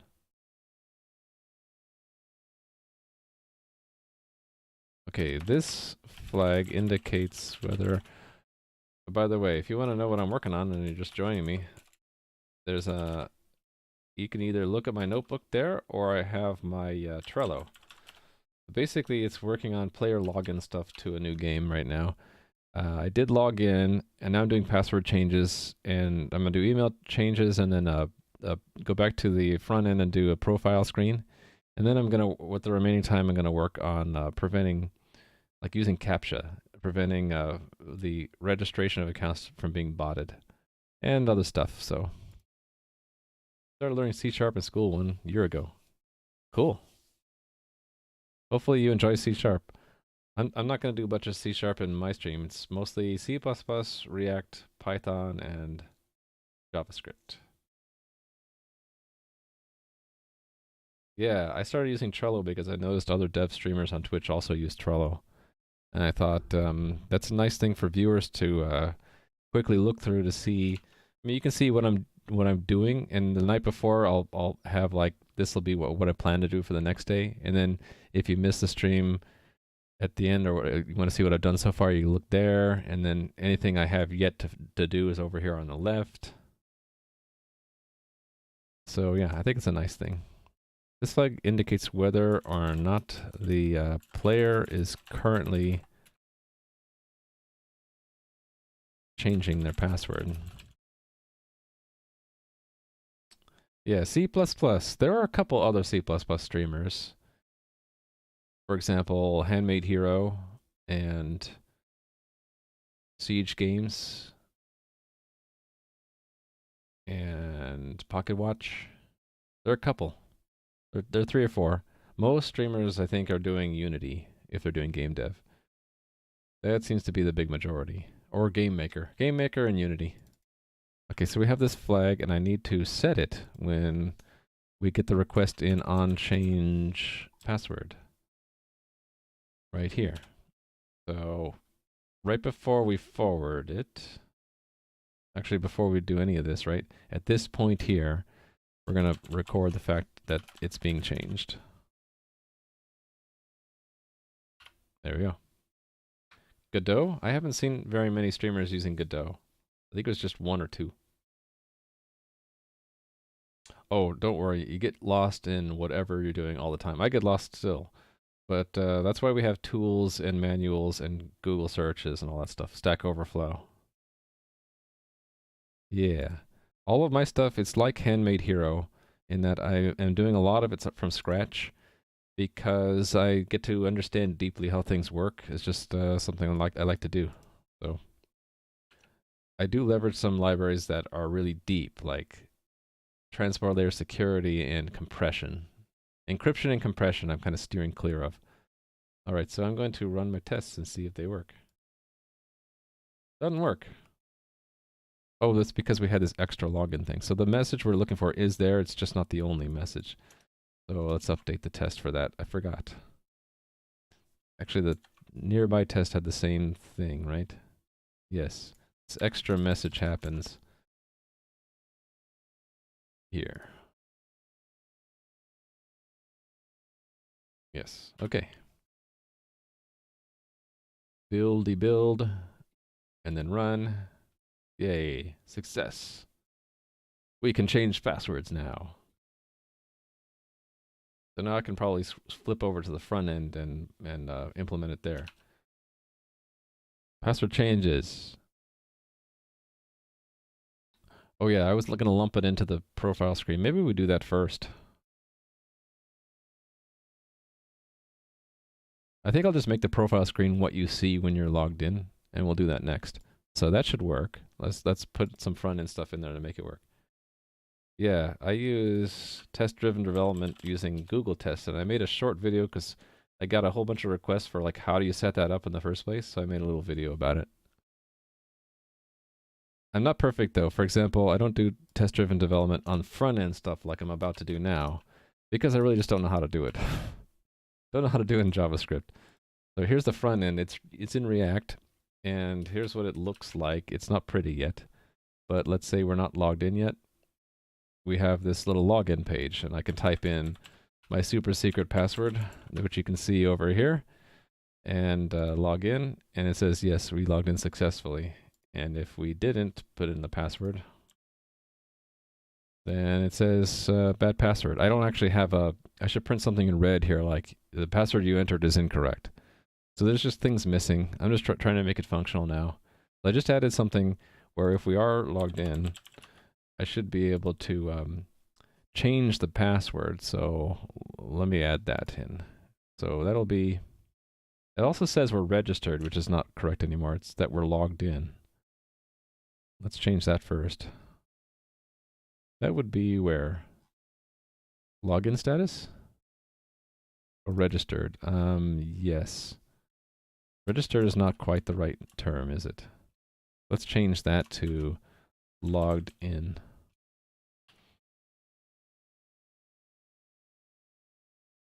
We are logged in.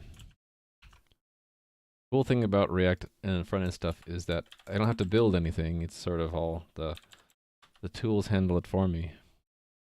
We're logged in. Okay. So now instead of just saying we're logged in, let us add a section here. Well, let's make a button that if we press it goes to another screen, so to speak, to let us change the password. So that will be, it'll depend. This part will depend here. Actually, I guess this is how I'm doing screens. I don't know if this is the right way. Is we have a bunch of conditional logic. We can say if this dot state dot changing password, else if that. I just make this a new state variable. This probably isn't the right way to do it. Don't look at me for expert tips on how to do React, because I'm a React novice. You'll see me when I'm on C++, I'm a lot more comfortable, and then when I go back to React, I get really nervous, and I actually get a lot of viewer feedback, which is nice, to let me know when I'm doing things wrong. I don't really want to use routes, that's the thing. I want this to be a single page app. In other words, I don't want this URL ever to change. So instead of using routes, I'm using state to just render a different element tree for each kind of state. So we'll add a button here.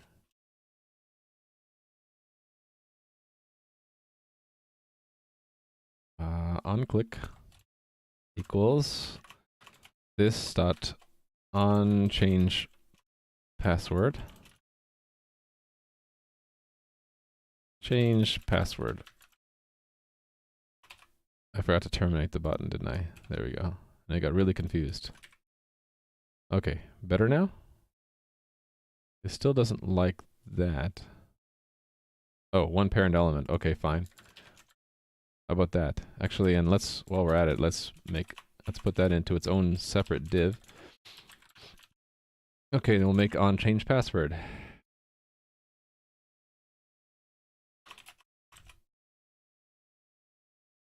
React Router still single page app? Well, but then it changes the history, right? I don't know. I guess I didn't want the URL to change at all when you're in the app. But maybe I'm just being stupid. Do you guys think I should use React Router? I see that. Yeah, let me write this down. Let me I think in this case I think I would like to fail doing it the wrong way and then go back and do it the right way. Because this is really mostly just prototyping at this point. So you're probably right. I should use React Router with real routes and not mess with this. But the problem is, yeah, I don't know React Router well enough yet to just do it right. Just do it right now. Let me do it this way for now. Change password. I will this dot set state. Changing password true. All right. So when we click it, then we should be generating a different body.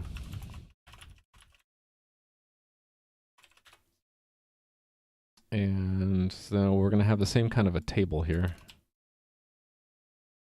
with a couple buttons, I think. So it indented that strangely. Okay. So let's say old password, new password.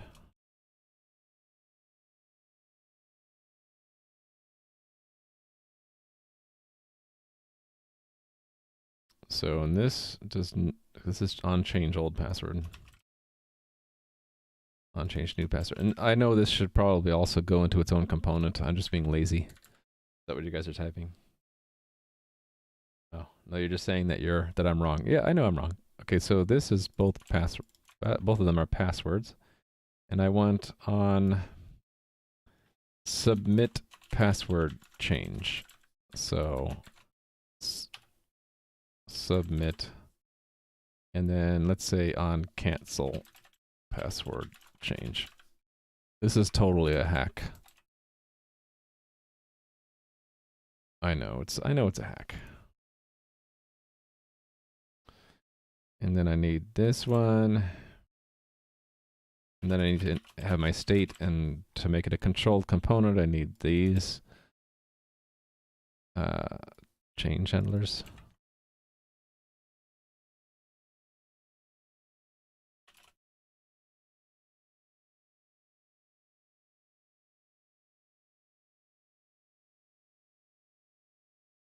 Actually, it's event, isn't it? Event there too. And it's this dot set state. Old password is event.target.value. And here it's new password, and I need to make state for those. And I probably should clear them when you hit the button as well. Right? I've noticed that this JavaScript in general lets me be a lot more sloppy about things. So I don't know if that's a good or a bad thing. It's like on change password.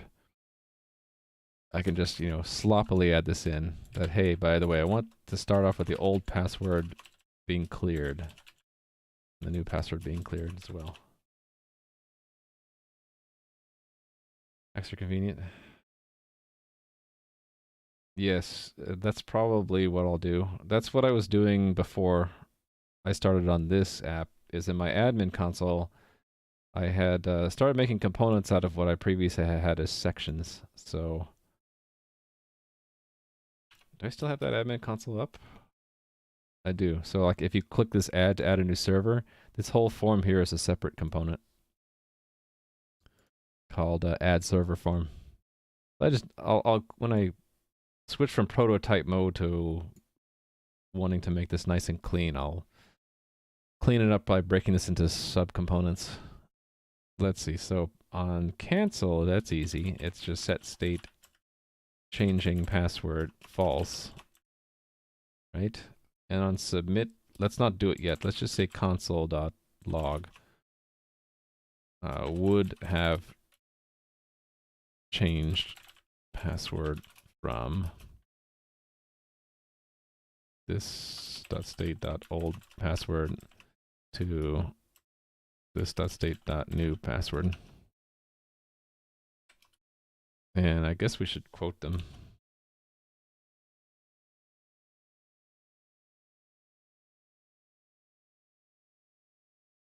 All right. And this also for now, we shortcut it by turning it off, right? Okay, let's see mechanically if this works. Whoops. That didn't do what I expected.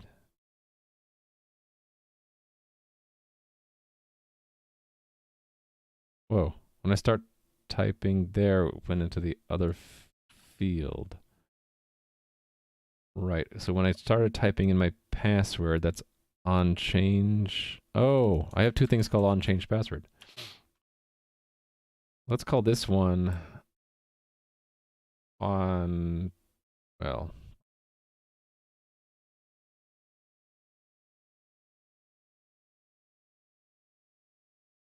on open change password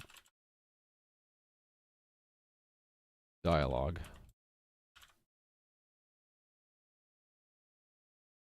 There we go. On enter password. I kind of wanted it to be on change blah, where blah is the state or the element. Okay, so log in. We're logged in. Change password. We can hit cancel. And then old password ABDE. Submit would have changed it from that set. Okay, so the mechanics there, we just need to put in the message. And we need to handle the result that comes back. So, my hands are getting cold. 68 degrees Fahrenheit here. I'm just a wimp. Okay, on submit password change.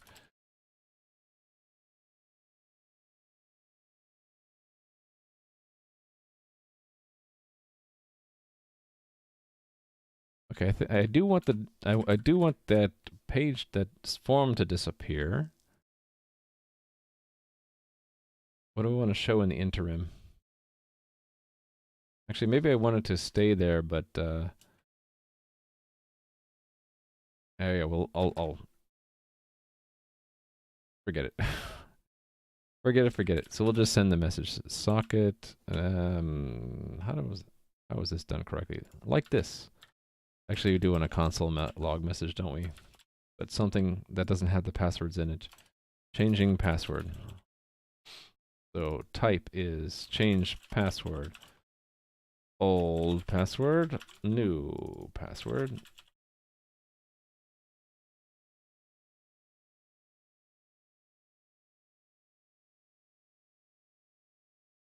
And then I need to handle the messages that come back.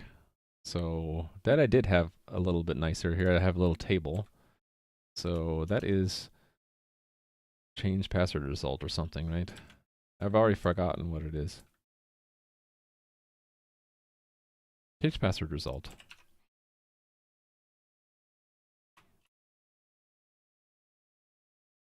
Okay, so that looks like this. Okay, so this stuff, we're always going to be doing set state.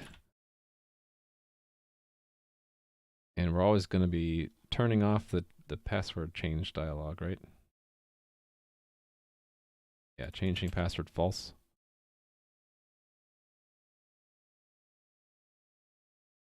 Actually, that's all I want to do for now. Later, I'll add Chrome to say things like whether it succeeded or not, but I'm going to be looking at it through the admin console and the I'll see the contents of the message anyway. So here we go. Log in. We're logged in. Change password. So I'll just type in garbage. Submit. Uh-oh. What did we receive though? We didn't get it. We didn't get anything back. What the cluster? Oh, did I build the cluster since I did this? I don't think I did. Yes, unrecognized message. So that's the problem. I need to restage the servers and serve them. Okay. Try this again. Interesting that when we lose a socket connection, we don't go back to the login screen. That I should fix eventually. Right now, I'll just refresh. Okay, change password, blah, blah, blah, to blah, blah, blah. Error, bad password. Okay. Let's actually change it to now from hunter2 to let me in. And let me show that here. Hunter2 to let me in. I should probably blank that as soon as we log in, shouldn't I? Submit. Yeah, we're not talking. No, we are talking to the leader. So what happened?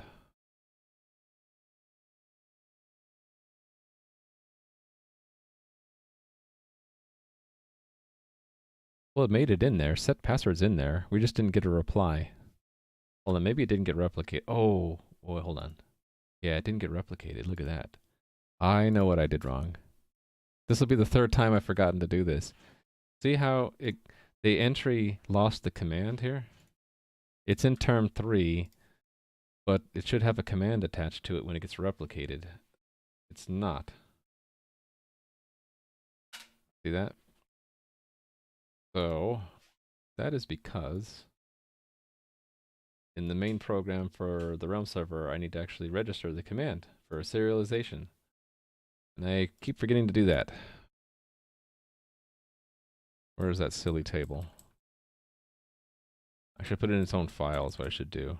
Here it is. Register all the game commands. So, we don't have 4 game commands now, we have 5.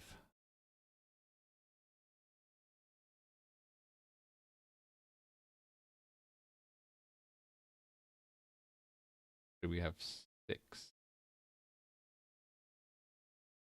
Sorry, can we set token? Wait a minute.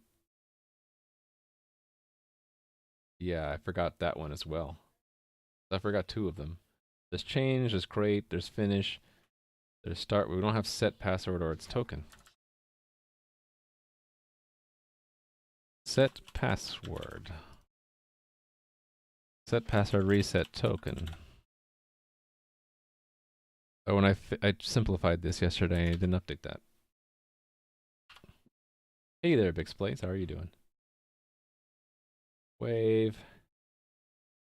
Alright, let's try that again. So, stage. Actually, it's broken now because of the log. So we're just gonna start completely over. Do it. It's my nuke script. So now when we connect, we won't be able to log in. We have to register. Hunter2 register. So we're logged in. And now let's try the change password thing again. Hunter2 let me in. Submit. Interesting. I got disconnected from the game and connected back to the game. What happened? Oh, did it think I wasn't really logged in? Oh, yeah. I know why. Anyway, I think, yeah. I screwed up. There's one to do I forgot to do. Log in. Now we can change it. Submit. Is it not? Something's broken about sending back the reply, I think. The replication should be good now. Yeah, see, there's the account creation. There's the changing of the password. Quiet stream? Yeah, it varies from being very active to very quiet. I'm not sure exactly why. Sometimes when I start working on the React side of things, it gets a bit busier because people are more familiar with that, I think. But yeah, it's been kind of quiet. So the problem is we never got the response back, even though it did get committed. So what am I missing there? Oh, did I forget to set this stupid flag that I made? That could be it. This thing. No, I set it. I did set it. So what's going on? Yeah, so we should have gotten this message back. Once the player changed, yes.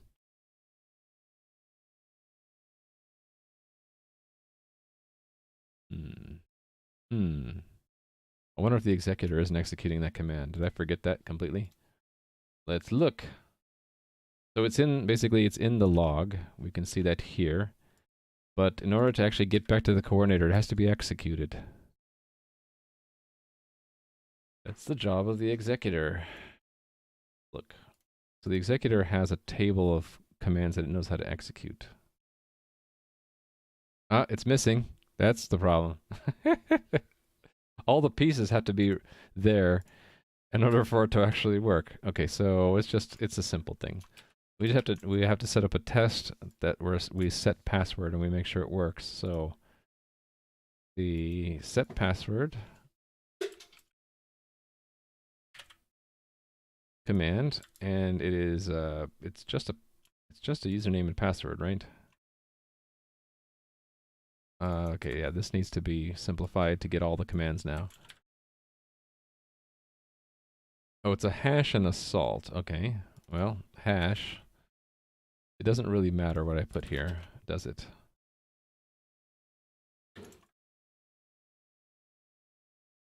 Hash and salt is PJ salt, because that's the best salt there is.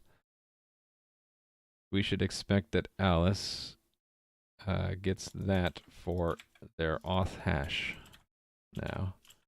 And that the salt gets stored as well. So that will probably fail, and that will be illustrating why I was not getting a successful response.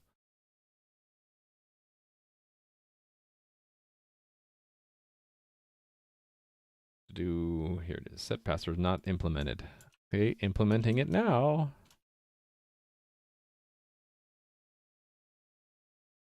All right.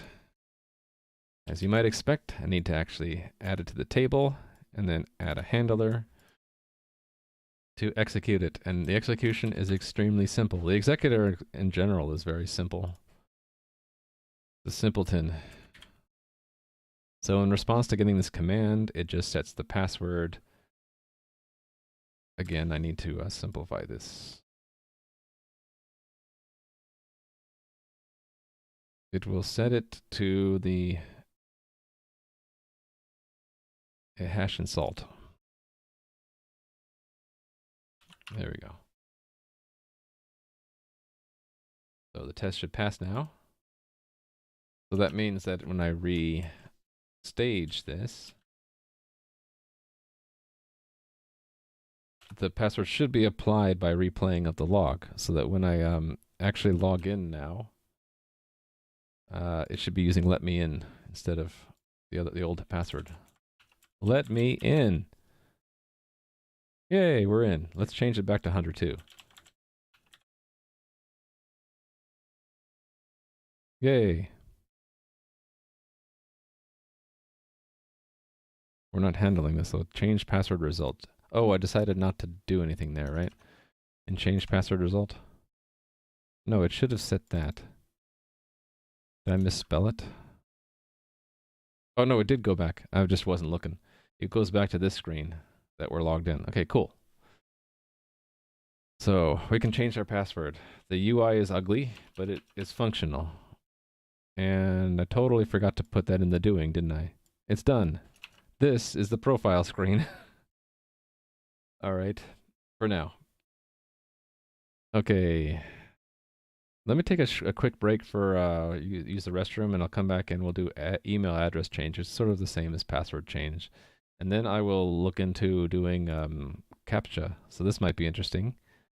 Try to add a CAPTCHA to log in so that we can prevent or try to discourage bots from registering accounts.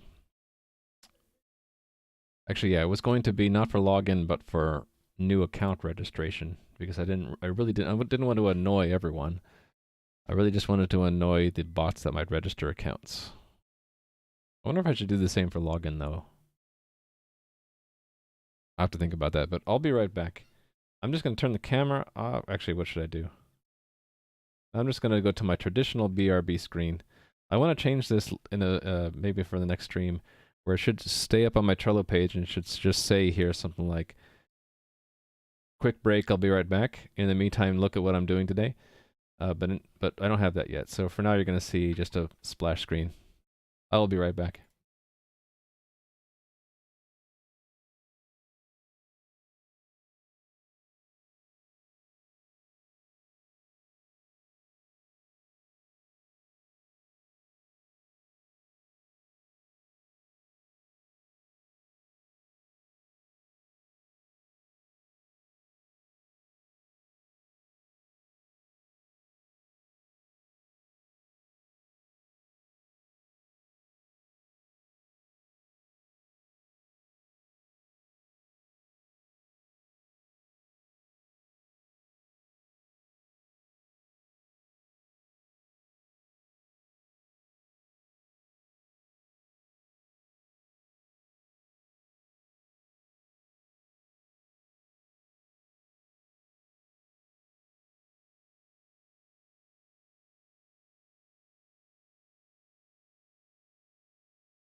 All right, I'm back. And I did see that bug found.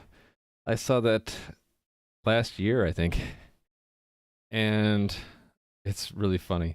I wonder if Google actually improved their algorithm since then. I don't know. I'm kind of divided on whether or not I want to do the CAPTCHA thing. I thought about at least technically just trying out to see how it's done because it looked pretty simple. But so it's not a technical issue really. It's more of a usability issue, right? I don't want it to discourage people from registering accounts, and I wanted to actually have some value, like preventing scripted account generation. So it's a tricky issue, and I would have to actually either get a lot of feedback from other game devs or just gather statistics on my own to figure out whether it's worth it or not.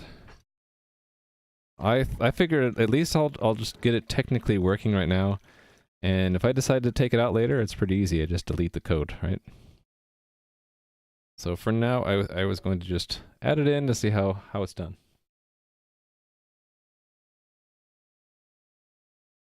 Also, it was sort of a ridiculously over-engineered way of beating CAPTCHA, wasn't it?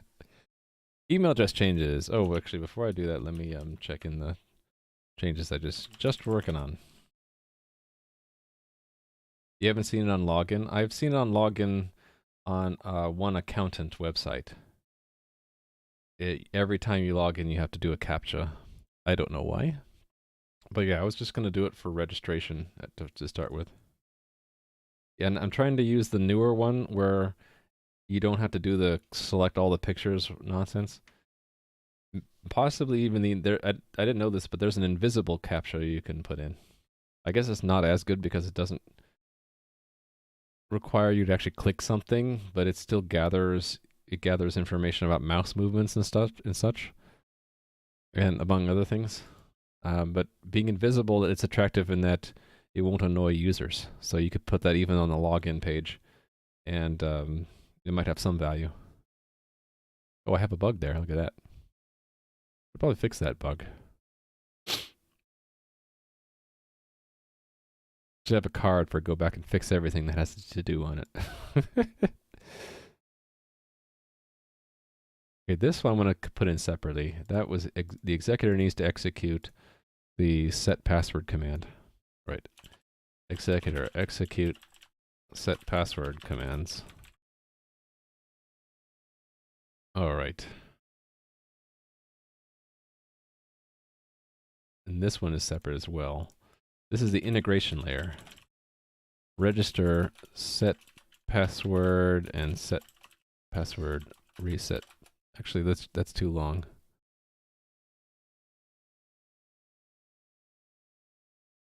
So let's make that the second line there. Add missing command registration. Okay.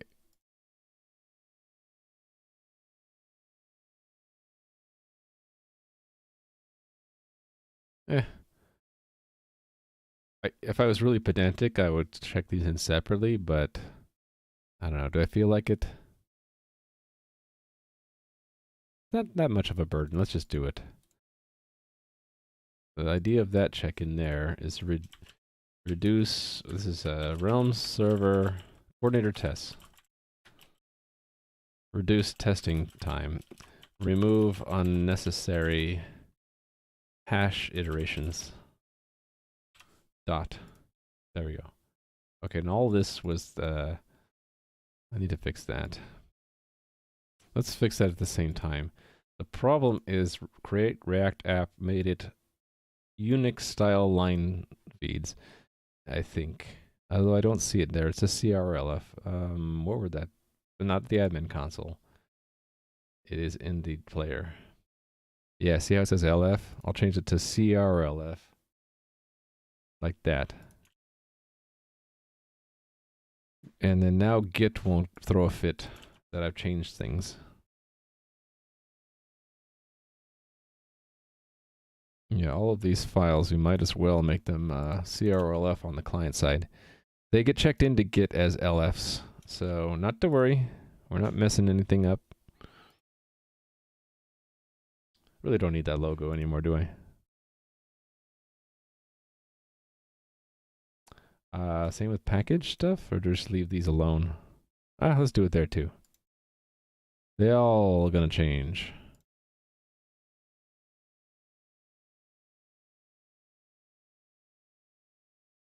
They're all gonna change, that's right. Lots of lint errors with my markdown there. Okay, so close all that stuff.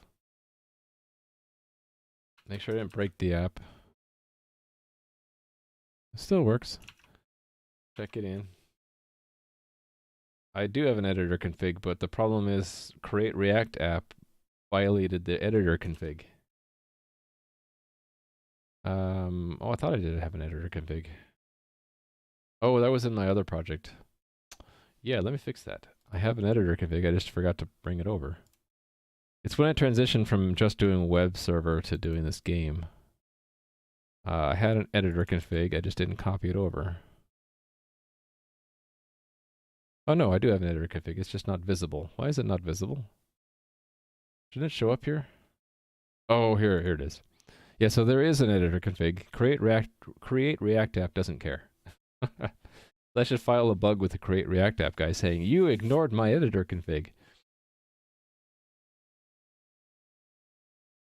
Although technically, I'm looking at this now, it doesn't say anything about line ending style, does it? Is there a... And I don't want it to say that too. Really, the line ending style should be... What should it be? I think it's a matter of preference. So maybe I can give Create React app an excuse. They prefer always line feeds. I prefer that it matches what Git likes for what I have Git set up as. What do I have Git set up as? That would be if I do git config. Actually, I can't do this because it'll show stuff. Never mind. I don't remember what I have it set up to, but I have it set to like on Windows CRLF, on Linux LF, whatever that is, whatever setting that is.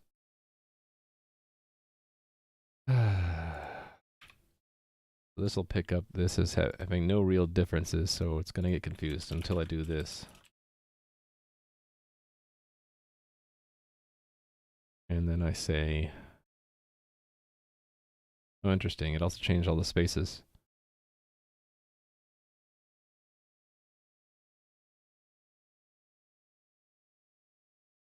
We'll just gang them all together. Who cares? Add login and change password features. This is player console. Actually, this is game wide. End of line is CRLF, yeah, but I don't want that on Linux. That's the problem. So since that file is checked in, when I check it out on Linux, it would screw things up. Oh, yeah. What I really wanted to say is like what you can say in Git. I think it's like, what is it? Let's look it up. Git line endings.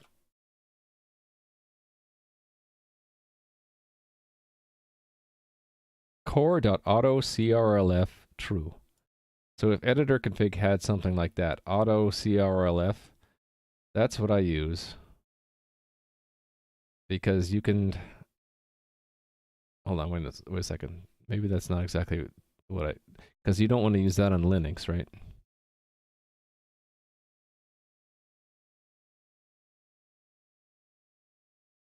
Actually, let me look that up, exactly what it means. It might mean something like use it if you're on an OS where that's the norm.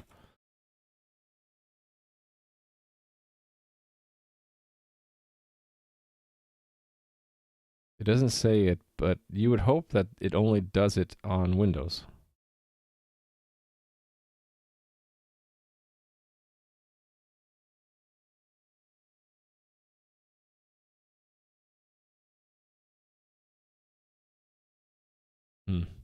You would think that there would be not like Not that it's always on or always off, but on if you're on Windows. Anyway. I think the way I manage this, I just have a different git config on the two, on Windows and on Linux. All right. Let's get back on point here. Email address changes, so...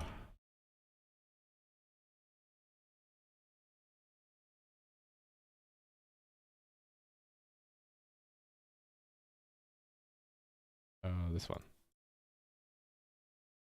Like a password change, only we don't need a new password.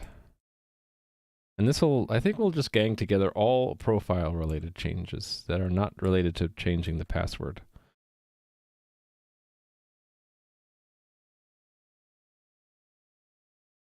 So starting from here and going down to the bottom.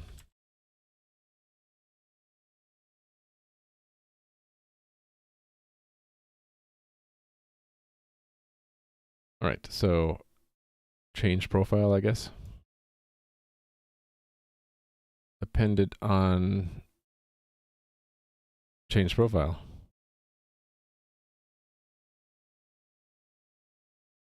And we don't care if the password is good or not, right? So we have no... Okay, this is change profile again.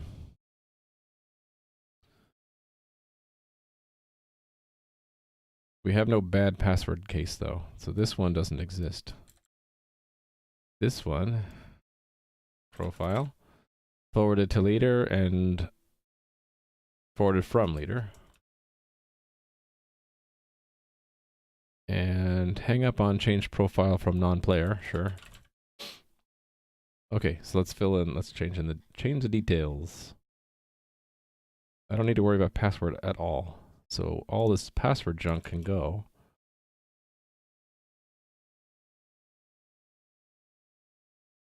So it will be new, so it's just email right now. Alex@example.com.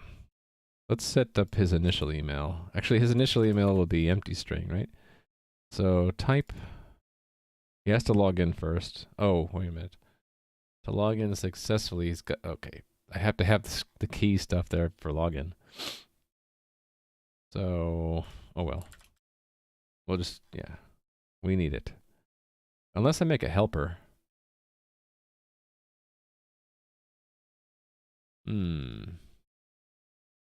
I'll wait until I refactor to do it. But I'm thinking I can make a helper where I establish a user who exists.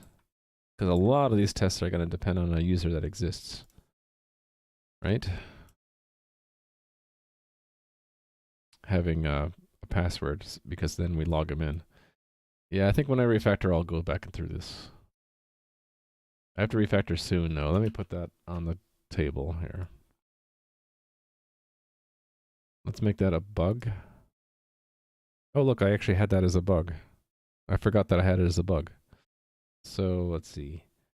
Refactor coordinator tests.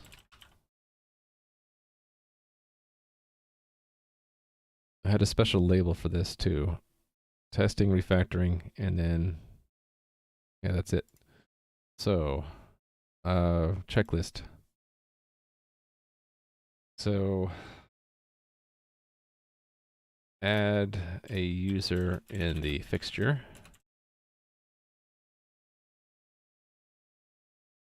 And then add fixture method to simulate a login. And that's it for now. Oh no, I wanted to split into multiple modules by subsystem. So like all the login stuff, one subsystem. All the Raft stuff, second subsystem, etc. I may or may not do that on stream. Some of the stuff is I don't think is that interesting to do on stream because it's just like a lot of mechanical, repetitive work that I won't talk much. This I did. So I did that. There we go. Anything else that I did and I forgot I had on the list here? No.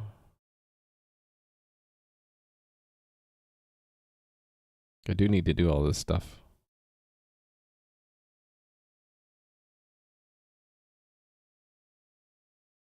Cleanup, what did I say there? Oh, improve style, employ Lodash, yeah. And then the email stuff. Actually, that is duped over here, isn't it?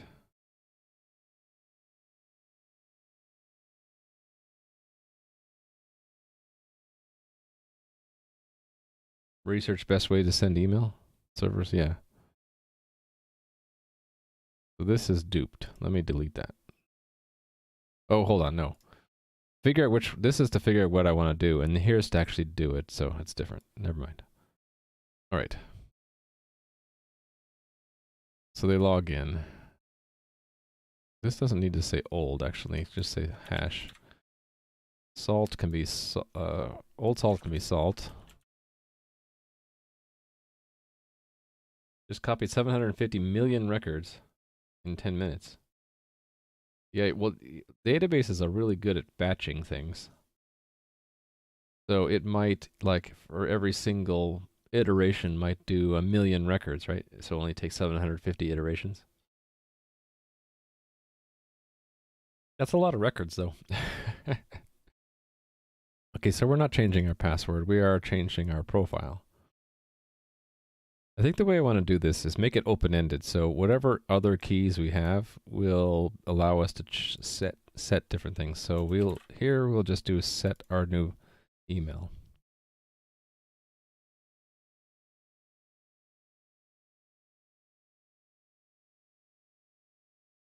Okay, and then we should expect, we're going to make a new command actually. So this is going to be, how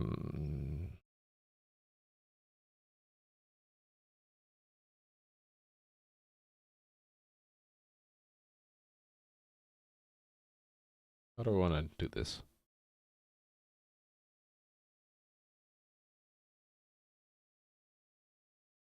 I know, I'll just have a generic command whose contents is a JSON that we iterate through later. So it'll be change profile. So we have to make a new command. This won't even compile until I make a command for that. Alex is the username. The new email is there under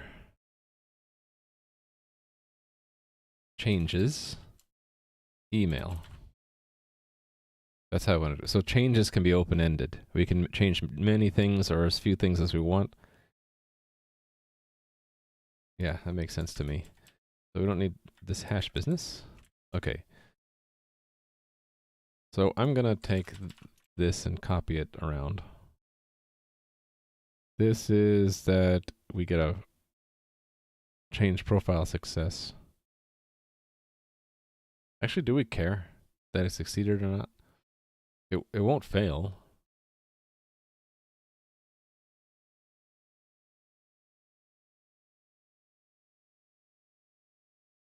Yeah, I might as well. Might as well. Yeah, might as well. Okay, so although it occurs to me, what if one change is pending and try to make a second change? I need to think about that some more. Let me make a card for that. Consider what happens if a player makes 2 profile changes so rapidly that the second change is requested before first change is committed. So I might need to have something where you can't change your profile until the previous change is done. So that would be what? That falls under a couple different categories, I think. There's server state or game state. Also, it's an interface issue. And it's a clustering issue as well. No, not really. Not really a clustering issue. It's interfacing game state. Okay, I'll consider that later.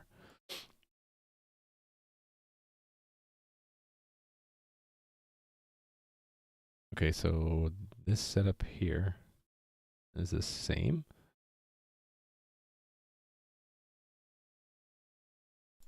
Excuse me. I sneeze.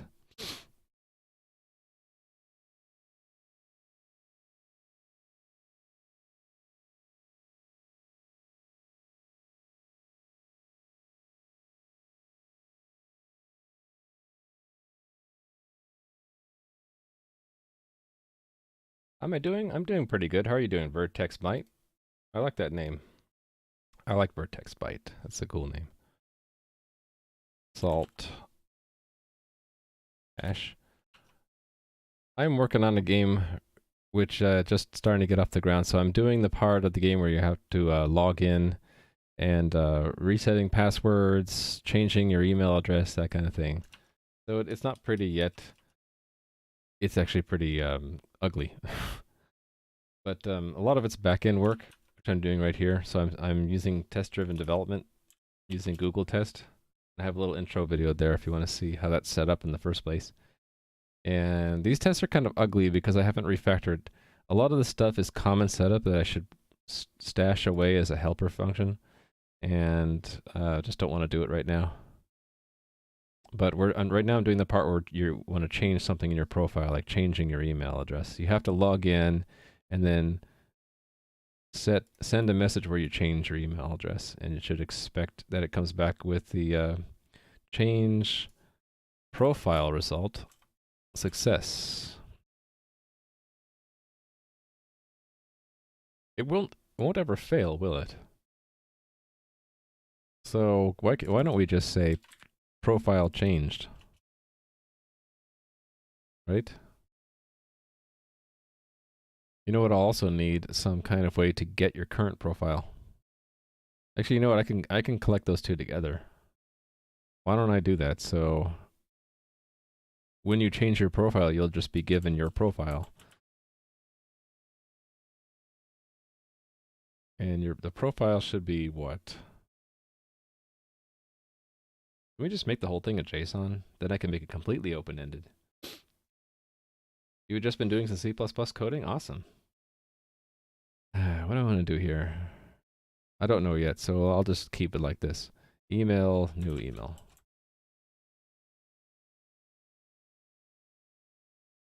Okay, and then the same setup again. Where is it? Here it is.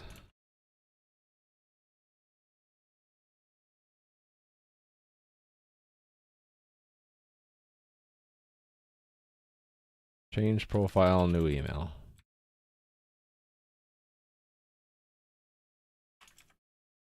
This is forwarded to the leader.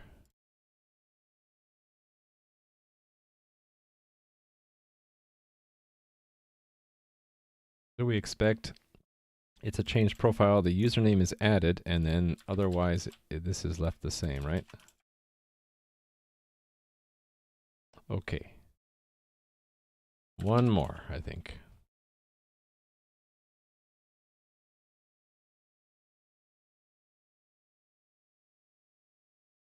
What I'm doing right now that you're seeing me do is taking an old test, which is very similar, and just adapting it to test a different feature. So I was taking the change password tests and then updating to make it change profile. Oh, thanks for the follow. Thank you, thank you. So the command type will be change profile, which I don't have a command for yet. But when I do, they will be... Oh, I already had that written down here, didn't I? Yes.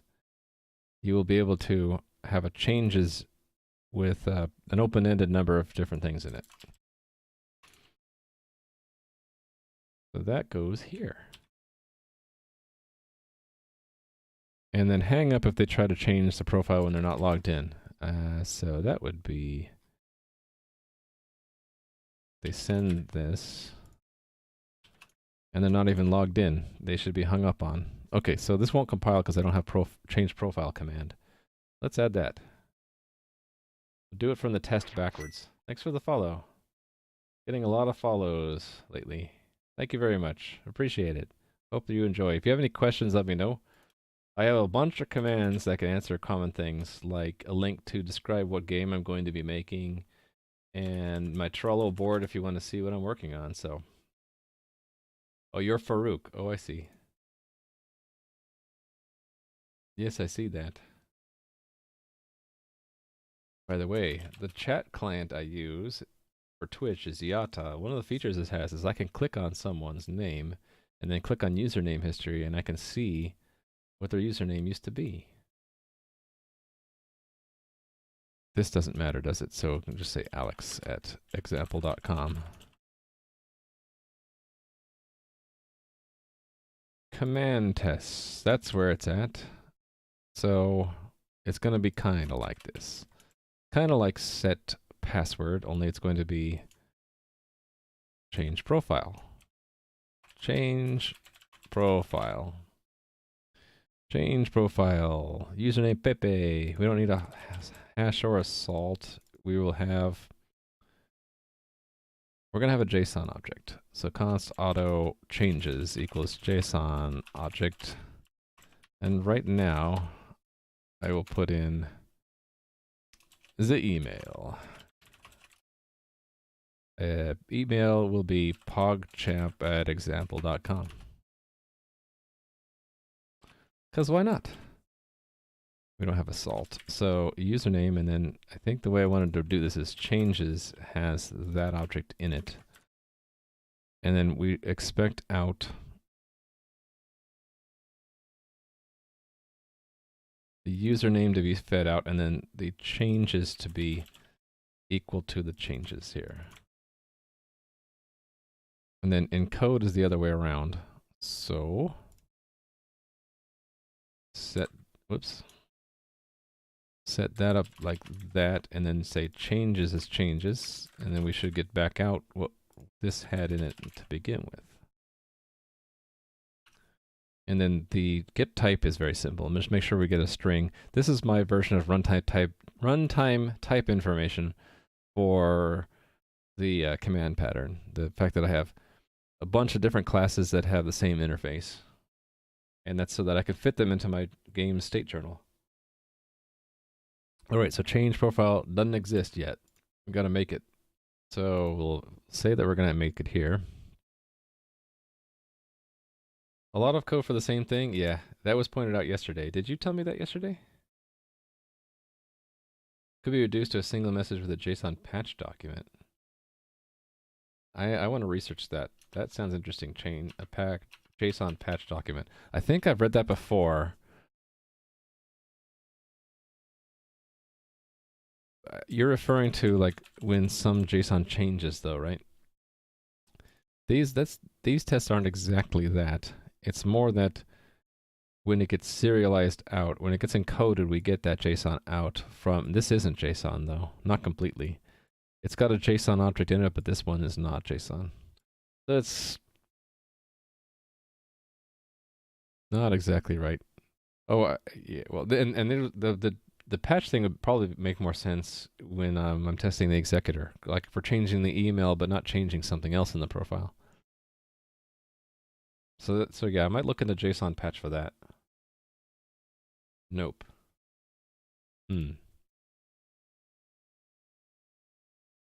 All right. I will look into that though, definitely. JSON patch. Right, change.hp, change profile. Okay, so let's introduce the new command. Doesn't really matter. Let's take set password and copy it to change profile. So set password becomes change profile. This set password becomes change profile, which is used to change a player's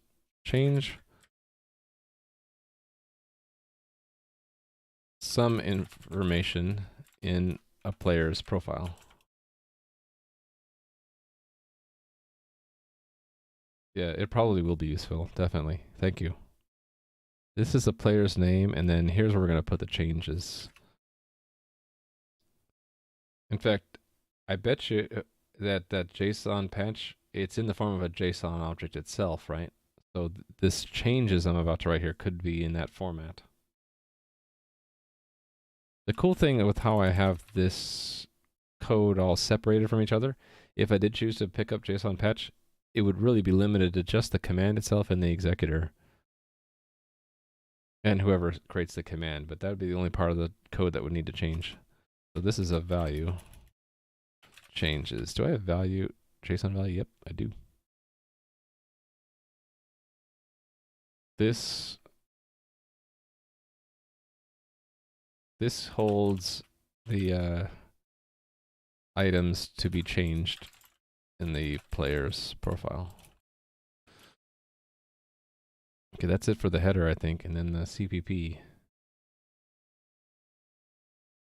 So duplicate another command and change the duplicate.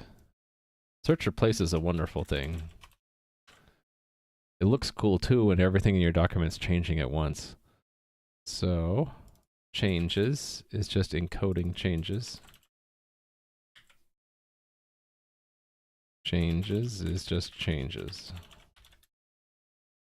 And I need to add that to this, to the make files. So we added a command here. Change profile.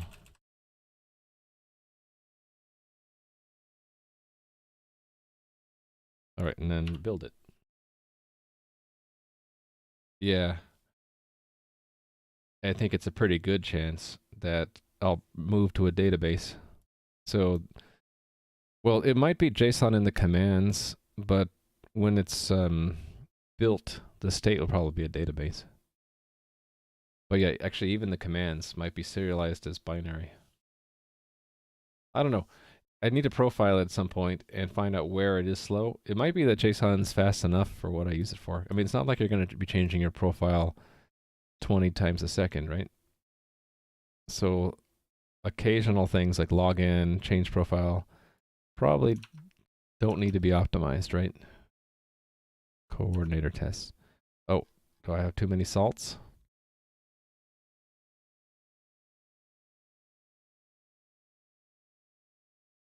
What happened here? Why are we changing? Oh, I just had some leftover things here.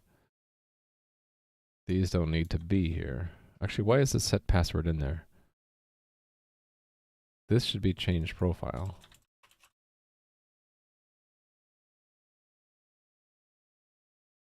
Actually, we don't even need those entries, do we? I don't need them. And it's not set password, it's... Oh, we don't even have that. We don't have this yet, do we?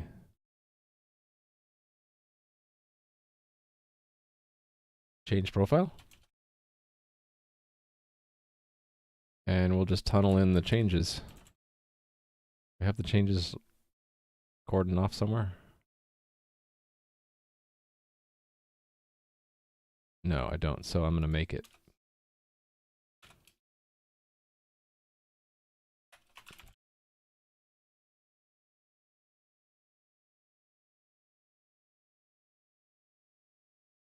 Email. New email. Okay. Then it comes out with that. All right. That's, yeah, this will have all the changes plus any others that aren't changed, but I only plan to have email for now. All right, so that means players needs to change profile method. Players test, where are you? Change profile.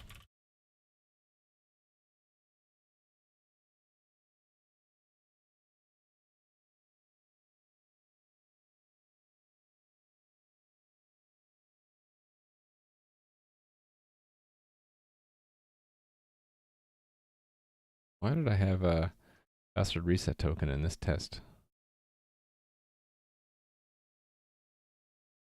Oh, I think that's to make sure it gets reset whenever you change your password. Yeah, okay, so this doesn't matter. So it's just going to be new email. The previous email for player 1 was set though, so it was Alice. So let's say it's the new Alice. or Alice at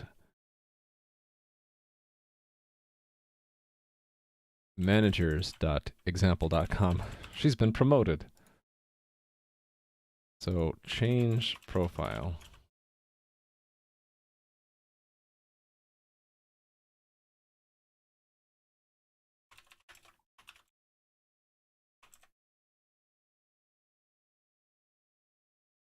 Yeah, well, JSON, the whole point of doing JSON is you make it a string, so it's easy to store, right? Oh, I responded to the Hangman game in Discord. And you responded back to my response. I thought it was pretty good. There, you had a mixture of C and C++, so I wasn't quite sure if that was intentional or not. When I work on C++, I mostly try to use the C++ versions of things like string. So you don't see me using pointer to char so much because that's the C way. I do use C for a few things, like I don't really see it here, but like for things that C++ really didn't improve on, like size underscore t comes from C, right? So I don't use the standard : size t because it doesn't really add anything other than a namespace. So yeah, I just wasn't sure if you intended to mix C and C++ on purpose, or if not, then an improvement would be to make it more C++, more C++y. No, it was pretty good. The most of the work I think you need to do is to clean up the ASCII, what do you call it, ASCII string stuff. So yeah, if anyone's curious what we're talking about, there was some code that Vertex Byte wrote, and I kind of reviewed it a little bit. So, and I don't mind doing that too much, as long as it's not too much work. I like to help people out, so if I get flooded with requests, I don't know. We'll see. So far, hardly anyone asks me questions, so those who do get answers. So change profile, email, new email. So what we should expect is that that new email will show up for their email, right? Okay, so change profile doesn't exist. Let's make it.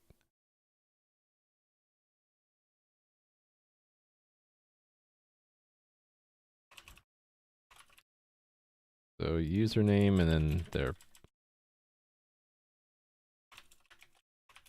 changes.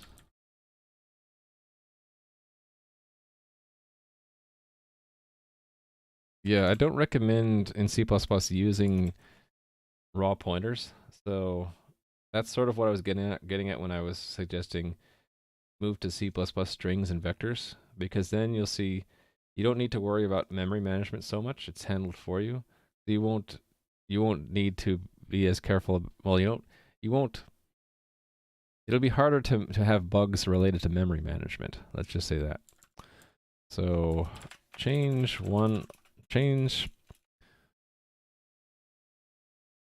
some of the profile fields of the given player. This is the name player whose profile should be changed, and then changes. This holds information on what profile fields should change and to what values. All right. So here's the actual state object, which will probably end up being a database at some point. But right now it's just a map. We will just get the record from the map. We're going to assume that they're already in the map. If they're not, this actually creates them as a side effect, but that's okay. So if changes dot has email, player dot email equals changes email, right? And then when we're done, We're going to publish that that player changed. Okay, that should now compile. It didn't. Why not? What did I do? Okay, there's some confusion about types, I think.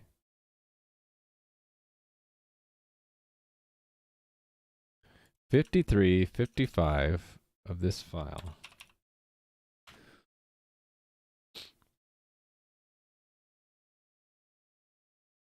Oh, right. It's ambiguous.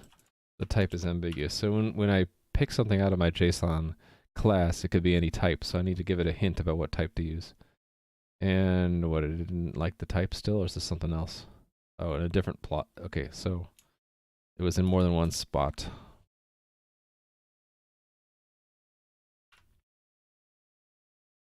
It shouldn't be ambiguous, but it is because of the rules of type conversion in C++. So this basically forces the compiler to use the string, the operator string on that JSON value. So basically, what's the word? Coercion. It coerces the value to be a string and then compares it to a string. And you would think that if the left-hand side is a string, it should know it needs to coerce the string, but it's sort of ambiguous. You could coerce to integer and then cast the integer to a string, I guess, if you had an operator for that. Anyway, talking too much. Let's talk more do. Let's talk more do.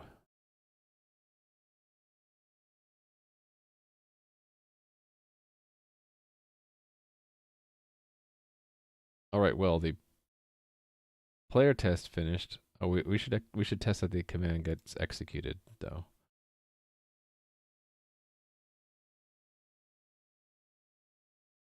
So this is executing change profile.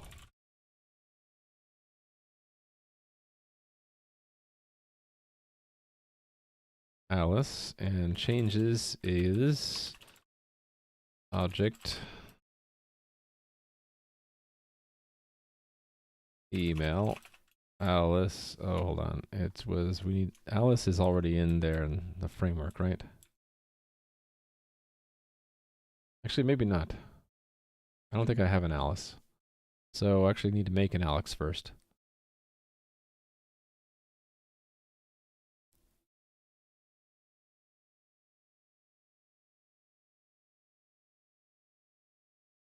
I would do that by doing this, right? And then publishing both of them. So this is part of the setup. We commit it. And then here's the new command. alice@management.example.com. And that Hangman game used an array of drawing parts rather than writing a bunch of if statements. Yeah, that's good. I think you just need to go even further. So when you feel you need to have an array but it's in C++, think vector. Vector is your friend. The only time when it's not okay to use a vector instead of an array, I think, is if you need to use an API that expects an array, like explicitly. Like if you're interfacing with a library that's in C and needs an array, then it gets a little bit complicated because you have to like get the internal data pointer from the vector. But even then, it's not that hard to do. So I usually recommend vector in place of array. It's just got a lot of advantages and few disadvantages. We have no salt. Okay, I'm going to reuse the journal entry from before because I can. And publish that one, and then that gets committed. We should see that the email got changed.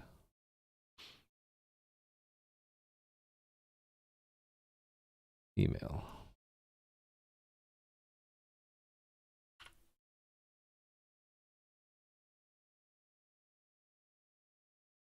Actually, it really doesn't have much to do with stack memory. It's a difference between the data segment and the heap.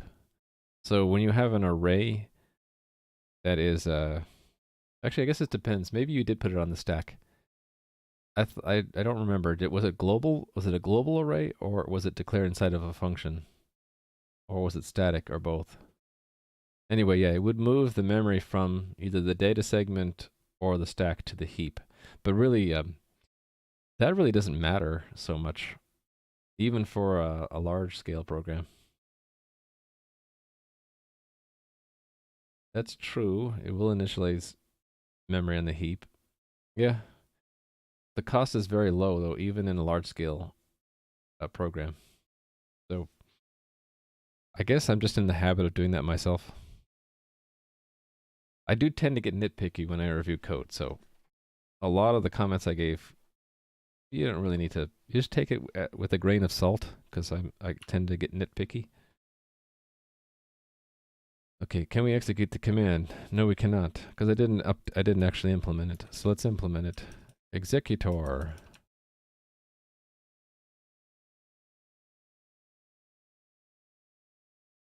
It's got a table, and we're going to add to it. Where to put it? I guess these are in alphabetical order, so we'll continue that trend.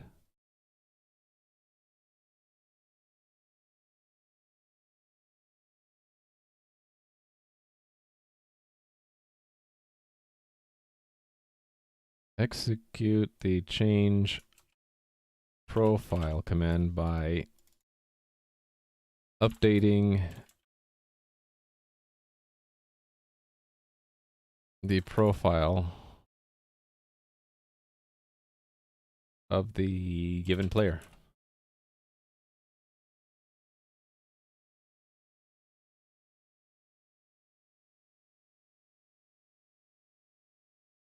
Do I use more classes or structs? I don't know. I guess I use more structs. The way I see it, class stands out from struct only one way, and that is it's used when you want to hide properties. And so, oh, there's also one other case, which is sort of, I don't need to do this, but so when you want to hide properties, it's done with the pimple pattern, right? You use private coupled with an opaque structure, and I have a command for that. At least this is not what you should do. This is what I do. So class lets you have private properties, which I use to separate the interface from the implementation. So that's one reason to use a class, and they call that encapsulation, right? The other reason, it's sort of a legacy reason, is that I make like pure virtual classes. That's not a good example. Here's a better one. Pure virtual class where it has nothing but pure virtual methods. Just by convention, I make it a class and I just immediately make everything public. So it's basically a struct. Everything else I use is structs. So, for example, the anything here that has an implementation, like these shared properties, struct. This implementation, struct. And that is because they're all implementation side. They're only in this file, and so it doesn't matter. There's no point making private things. Like, I guess I would say I use more structs than I do classes. Okay, so we're going to change profile. So that is players, change profile, command, username. I wonder why the IntelliSense isn't helping me. Command changes.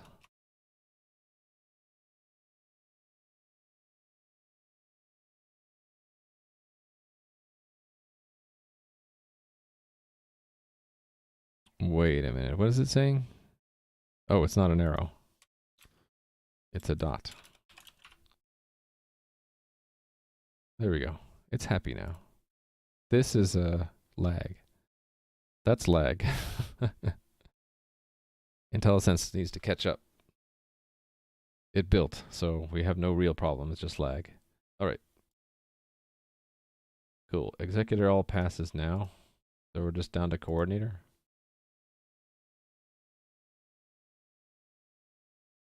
And that's because I didn't implement anything yet.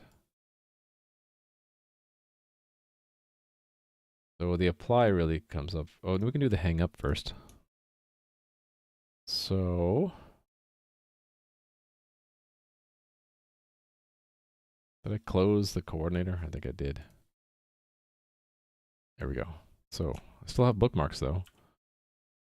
We need to handle. Why do I have a bookmark up here? Let's put it down here. Do to handle change profile.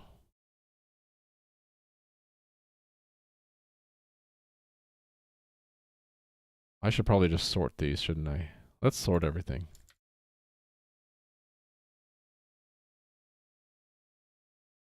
There we go. There's no harm in that.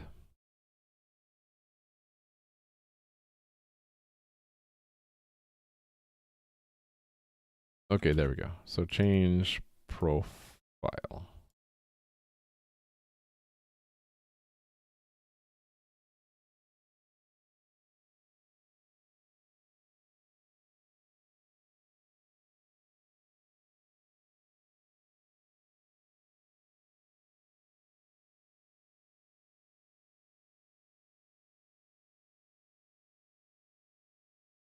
Okay. So this is wherever we have password, right?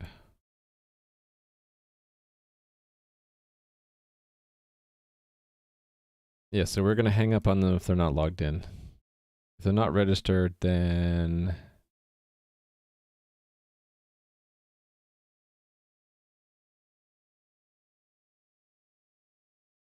actually we'll just send them nothing, right? We'll just send them, we'll just return if they are not registered. Actually, I can gang these together. No, this one will return. We don't hang up on them though. What are my favorite programming languages? C++, probably be first, then probably Python. Actually, it's a toss-up between Lua and Python. Let's put Lua slightly ahead of Python. I just like how simple and elegant Lua is.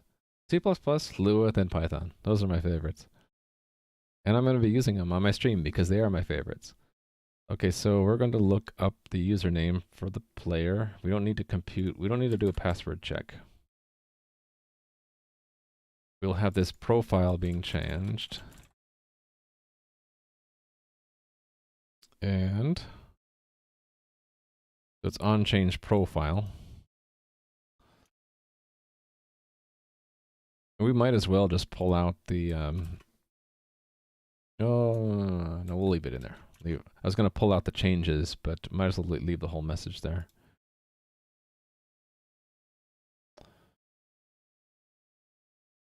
Like I say, we're forwarded, it's just the same deal. So this really could be a template. A lot of this could be a template. There's a lot of opportunity here to templatize these handlers because they're very close to each other. Should I make a note for that? I had a card for this. I thought I did. Maybe not. Okay, let's make that a consideration. Refactoring of coordinator message handlers. Combining common code together. Templates.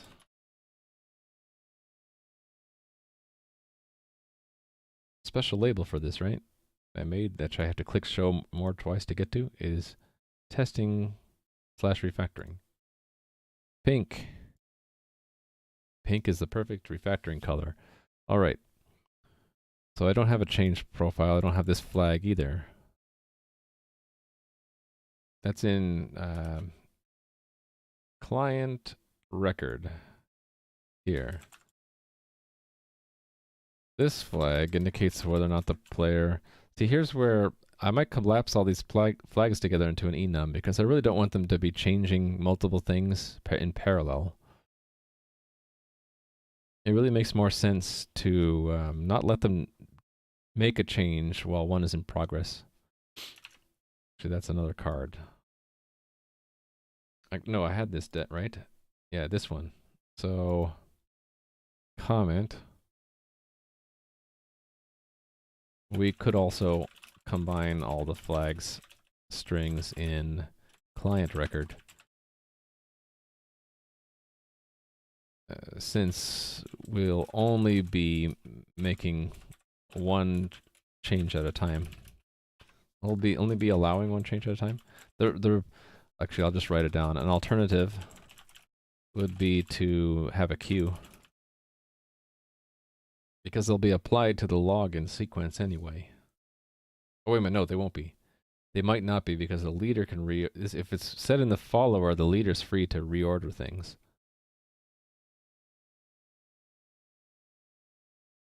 Okay, an alternative would be, actually there's one way we could do it. An alternative would be to have a collection of changes keyed by change ID. So every time the client starts to make a change, maybe they would get back like a response like, okay, that's change number 42, and then later it says, okay, change 42 is good. Just brainstorming right now. How C++ is my David so far? Pretty C++ really, monkey, with a little bit of React sprinkled in. I was just thinking about combining these flags at some point. So right now we're doing changing profile, like email address. So I need an onChange profile. We'll put it near onChange password. This one. So same kind of thing, right? All down to there. Actually, all of this. onChange profile.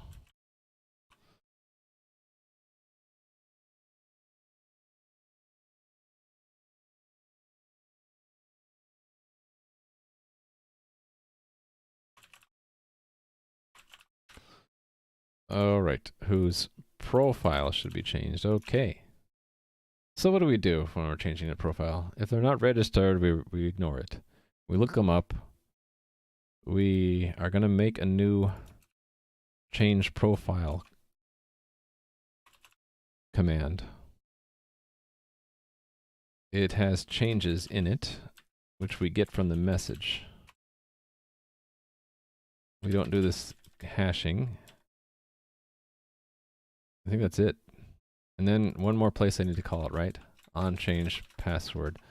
The thing that's due to be refactored to have a table added for it is this. So it's profile.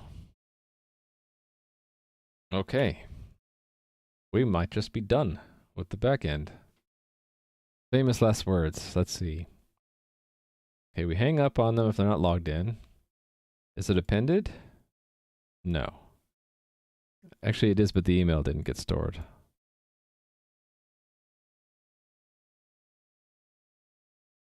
Nothing works the first time. Oh, the calling the indexer explicitly? Yeah. It's because players is a pointer to something that has an indexer. The alternative would be to put a star in front of players and then index that, which you'd probably need parentheses around to make it do the order of operations correctly. And I don't like parentheses so much. I'd rather just call out the indexer directly. All right, so the email isn't in the changes. Why not?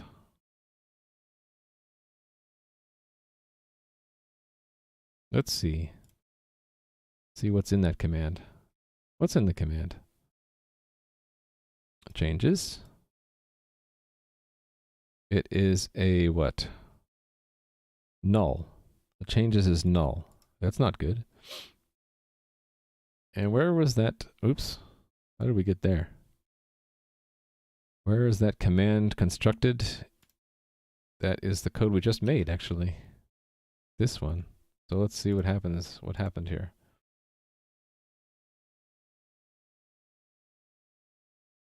The message. Let's see if the message is bad. It is an object with an email field in it. Oh, snap. That's why. We expect them to just tunnel their changes as is. Maybe that's what we do want to... Maybe that's what we want anyway, right? Yeah, why not? Why not indeed? That simplifies it greatly. That would be a change to this test here. So instead of email, it's changes is another level object with an email in it. So let's go and update all these. Is that right? No, it's not right. Comma.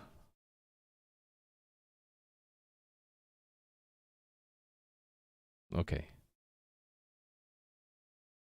Send a new email. And when it gets forwarded...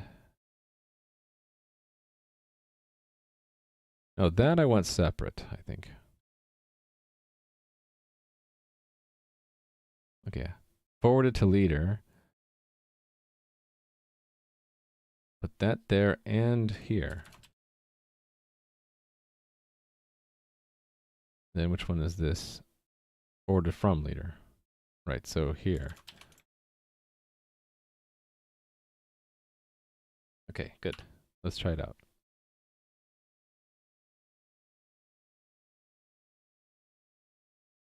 Good. So what would forwarded from? Forwarded to? Success? No. It didn't get all the way through.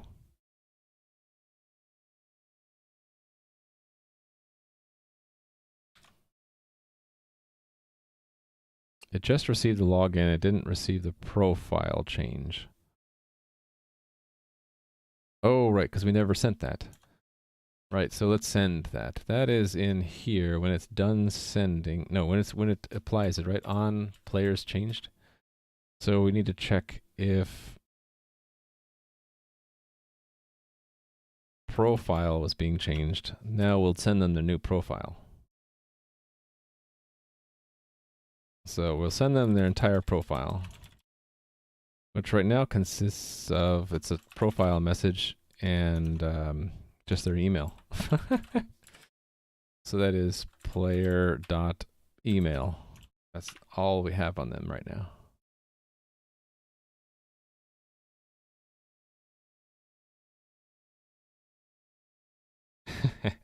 It works. Okay, some things I forgot to do last time that aren't in the unit test or the integration level change to add that new command, right? So that is here. To add change profile.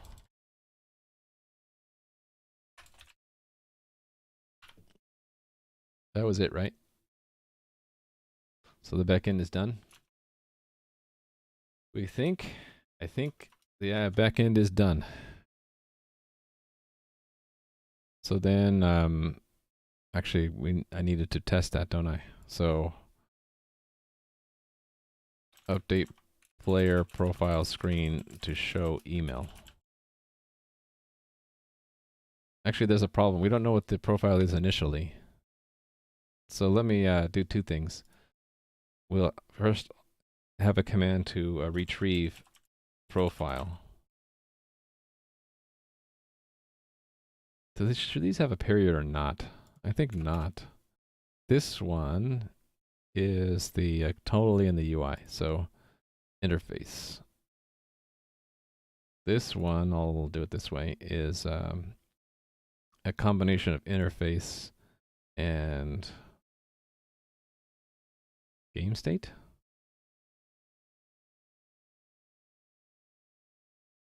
Actually, let's just say it's they're both interfaces. So let's do the retrieval first, and do the backend first.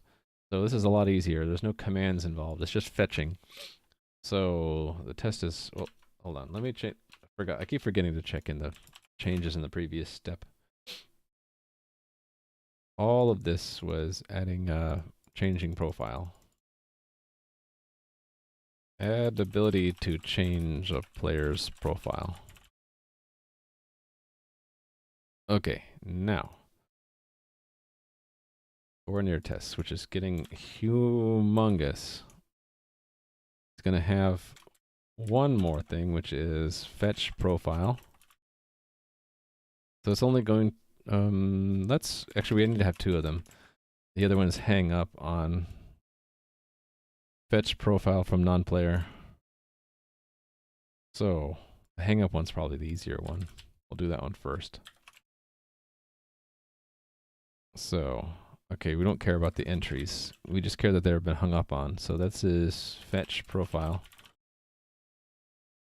And there's no arguments other than that. So if they send it and they haven't logged in, they get hung up on. Fetching the profile. Let's just pick one of these.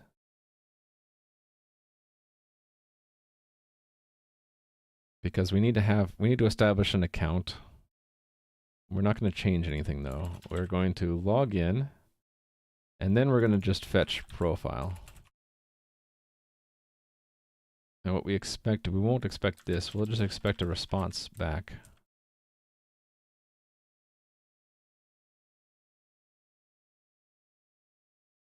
This is the thing here. We'll expect back a logged in and then a profile with our email in it, which is not set. So let's set it. Alex.email is alex@example.com.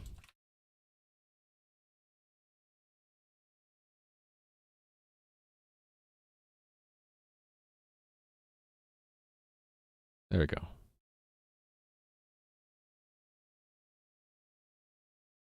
Cool.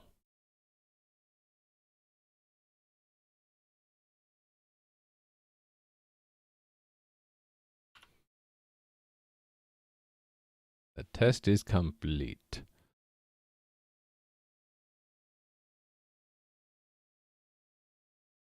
So these will both fail right now. All right, and then put it in.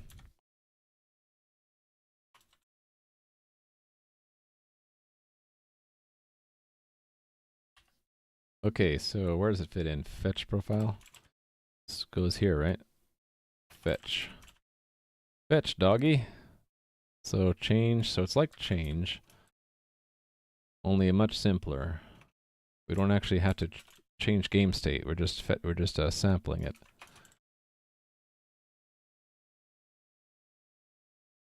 Right, so we hang up on them if they're not logged in. If they're not registered player, then it's sort of a race, and so we ignore it. Otherwise, we're not changing anything, and it doesn't matter if we're right. So we're just going to send a response, right? So WS send text JSON, some kind of JSON object, encoded. That's it. What did the test require me to send? Oh, type profile. Okay. Is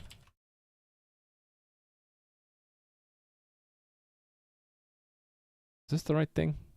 Yeah.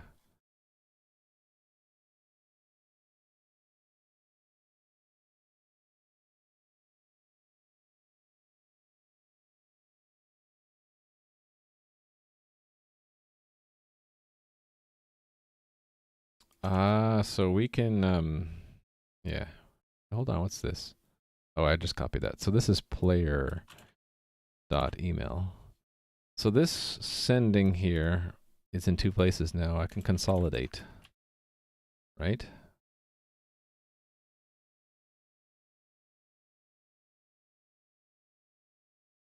So let's call it context engine send player profile.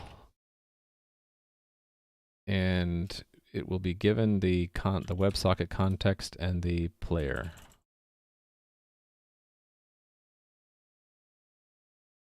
And this is the contents of that function. So let's find a place for it. So there's a send here, right? A bunch of send methods. Send versions. So any of these sends will do.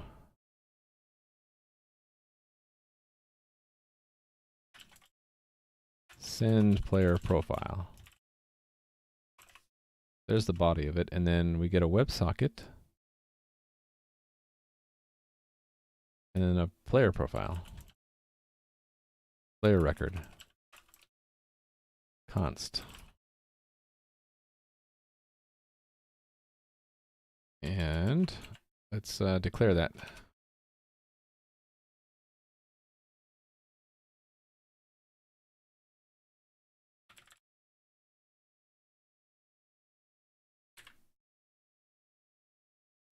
Scavenge from other related functions. So send a message to the given WebSocket that contains information about the given player profile. This is this WebSocket through which to send the message, and player. This is the player whose profile should be reported. Fine. All right, so that becomes a dot. And where it's called, I need to dereference that.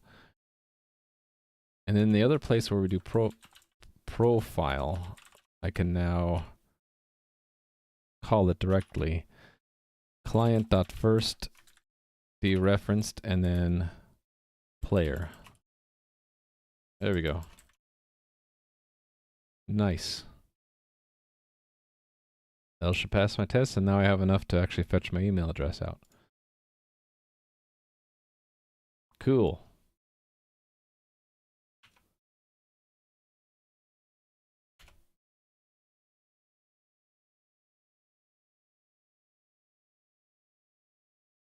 Add mechanism to fetch player profile. Have I tried Chrome flags on mobile? No, I have no idea what that is, actually.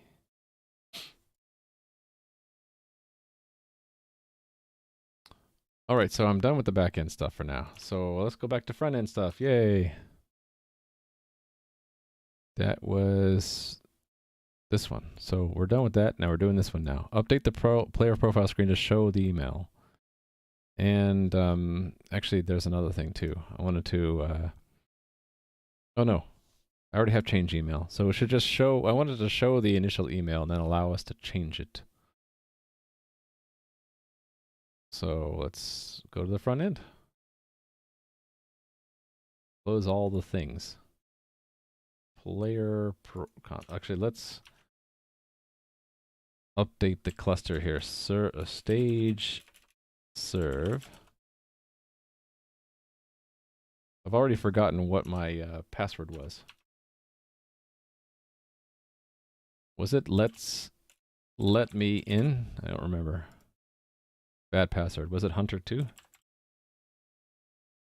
Yeah, it was Hunter2.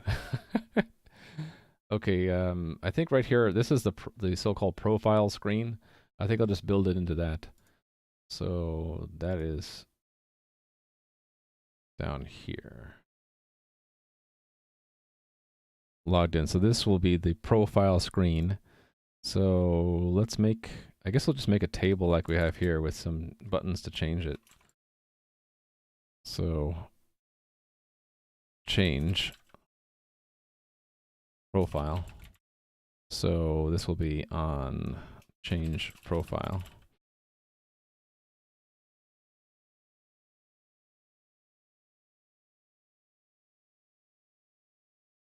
I put this into a div and have a, I'm going to just put a header straight in here. So it's just going to be email address.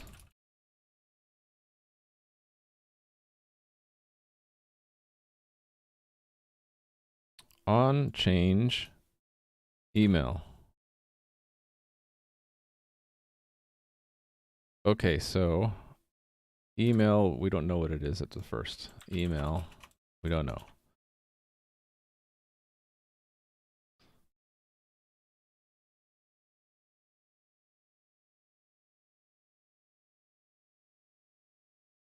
On change, actually let's put it up here. It's going to be modeled after these other changes. It's the controlled element. right? Is that what it's called? So whenever you type into it, it sets the React state to match. And then we need a onChange profile.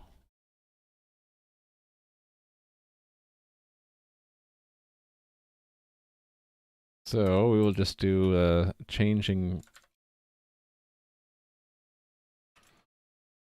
profile. Change profile.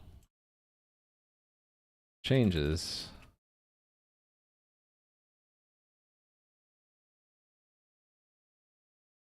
Email. This.state.email. Right?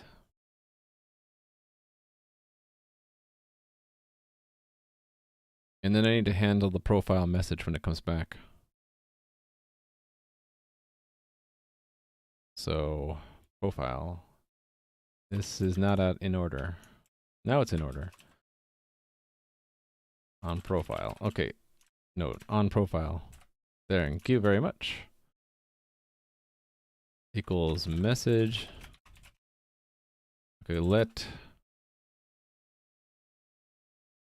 no, we're just going to say this.setState email is message.email.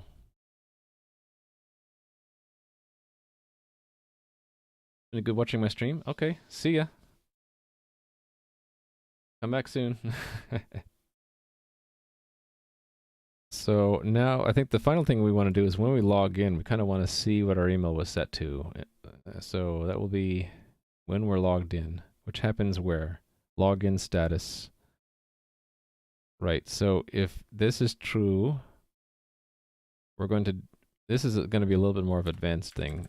You can have another argument, which is something to call when it's set, which will be this, and that will be, we're going to send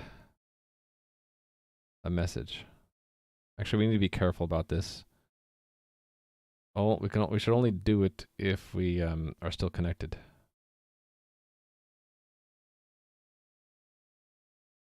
So basically, if this.socket is not equal to null, we'll send a fetch profile message. Fetch profile. All right, and let's actually print that out that we're doing it. Log fetching profile. And then when we get the profile, we'll say received profile. And let's actually print it here. So that's, we put it in backticks and we say json.stringify message dot, actually just message. And let's try it out. So connected to the game. Hunter2 login. Okay, so it fetched the profile, and oh, actually, I guess I have it received twice. So we can now change it, right? We can say I am nobody at example.com, and then we will say change profile. There we go. We received it back. It was set, and I should be able to see it's in the game too. I love it when a plan comes together. So here we have the email is changed. Change profile. Changes email. So now if I were to refresh and log in again, my email's there. So it's part of the game state. That wasn't too hard. Okay. I'm actually at 4 hours. I'm wondering if it's going to take too much time to do the CAPTCHA stuff. Maybe I save it for tomorrow.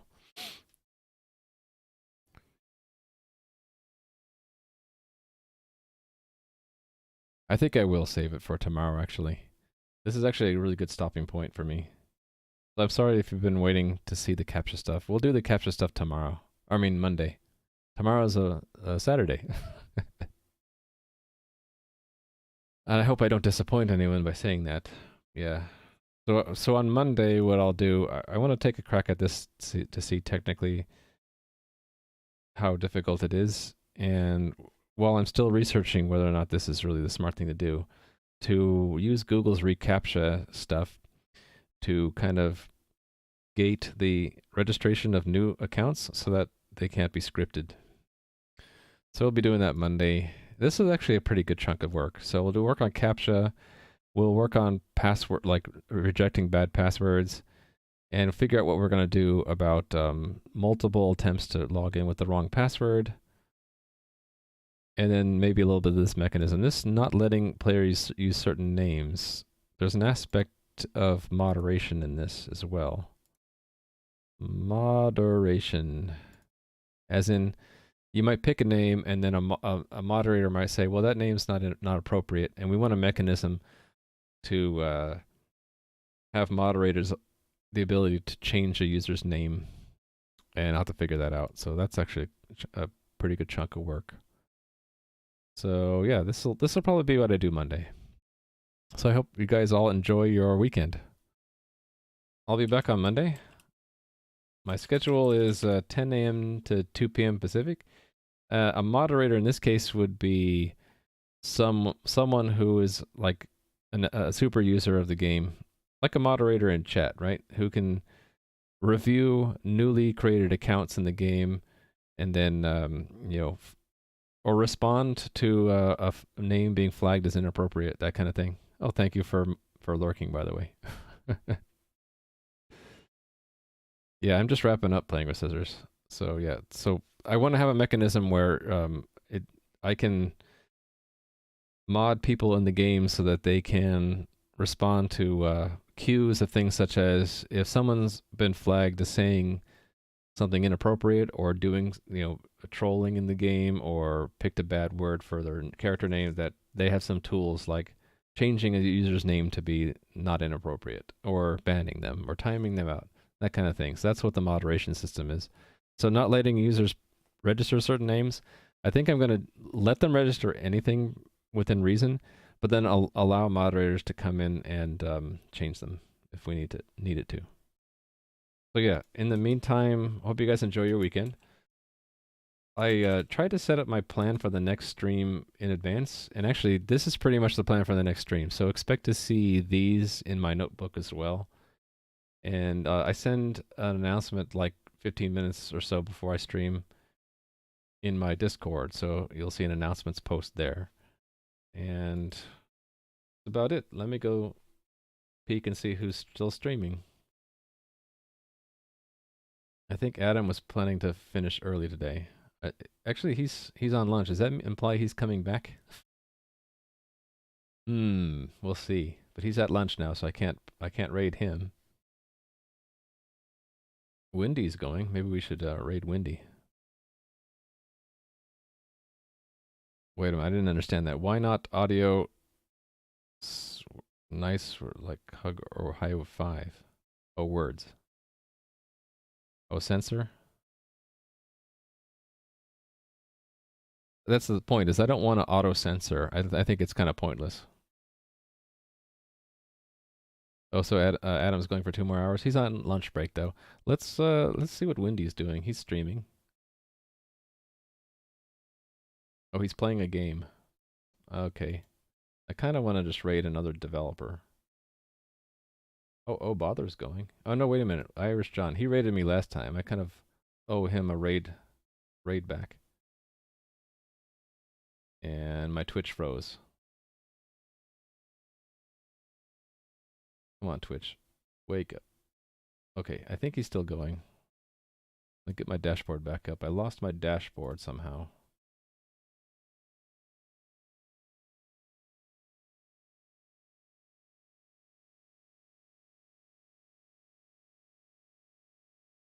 Yeah, I'm not going to censor words like hug or high five.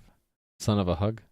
Yeah, see, there's where the context comes in, right? So, exactly. I'm not going to try to automate the process of like all of moderation, but I'll let real human moderators make the call. Okay, we're going to raid Irish John Gaming because he raided me yesterday, and he's working on a pirate ship battle game with troops and everything, and his PvP. It looks pretty cool. Looks like he's placing objects in on his map right now. This looks interesting. We're gonna go say hi to Irish John. Hope you guys enjoy your weekend. We'll say hi to Irish John. I will see you on Monday.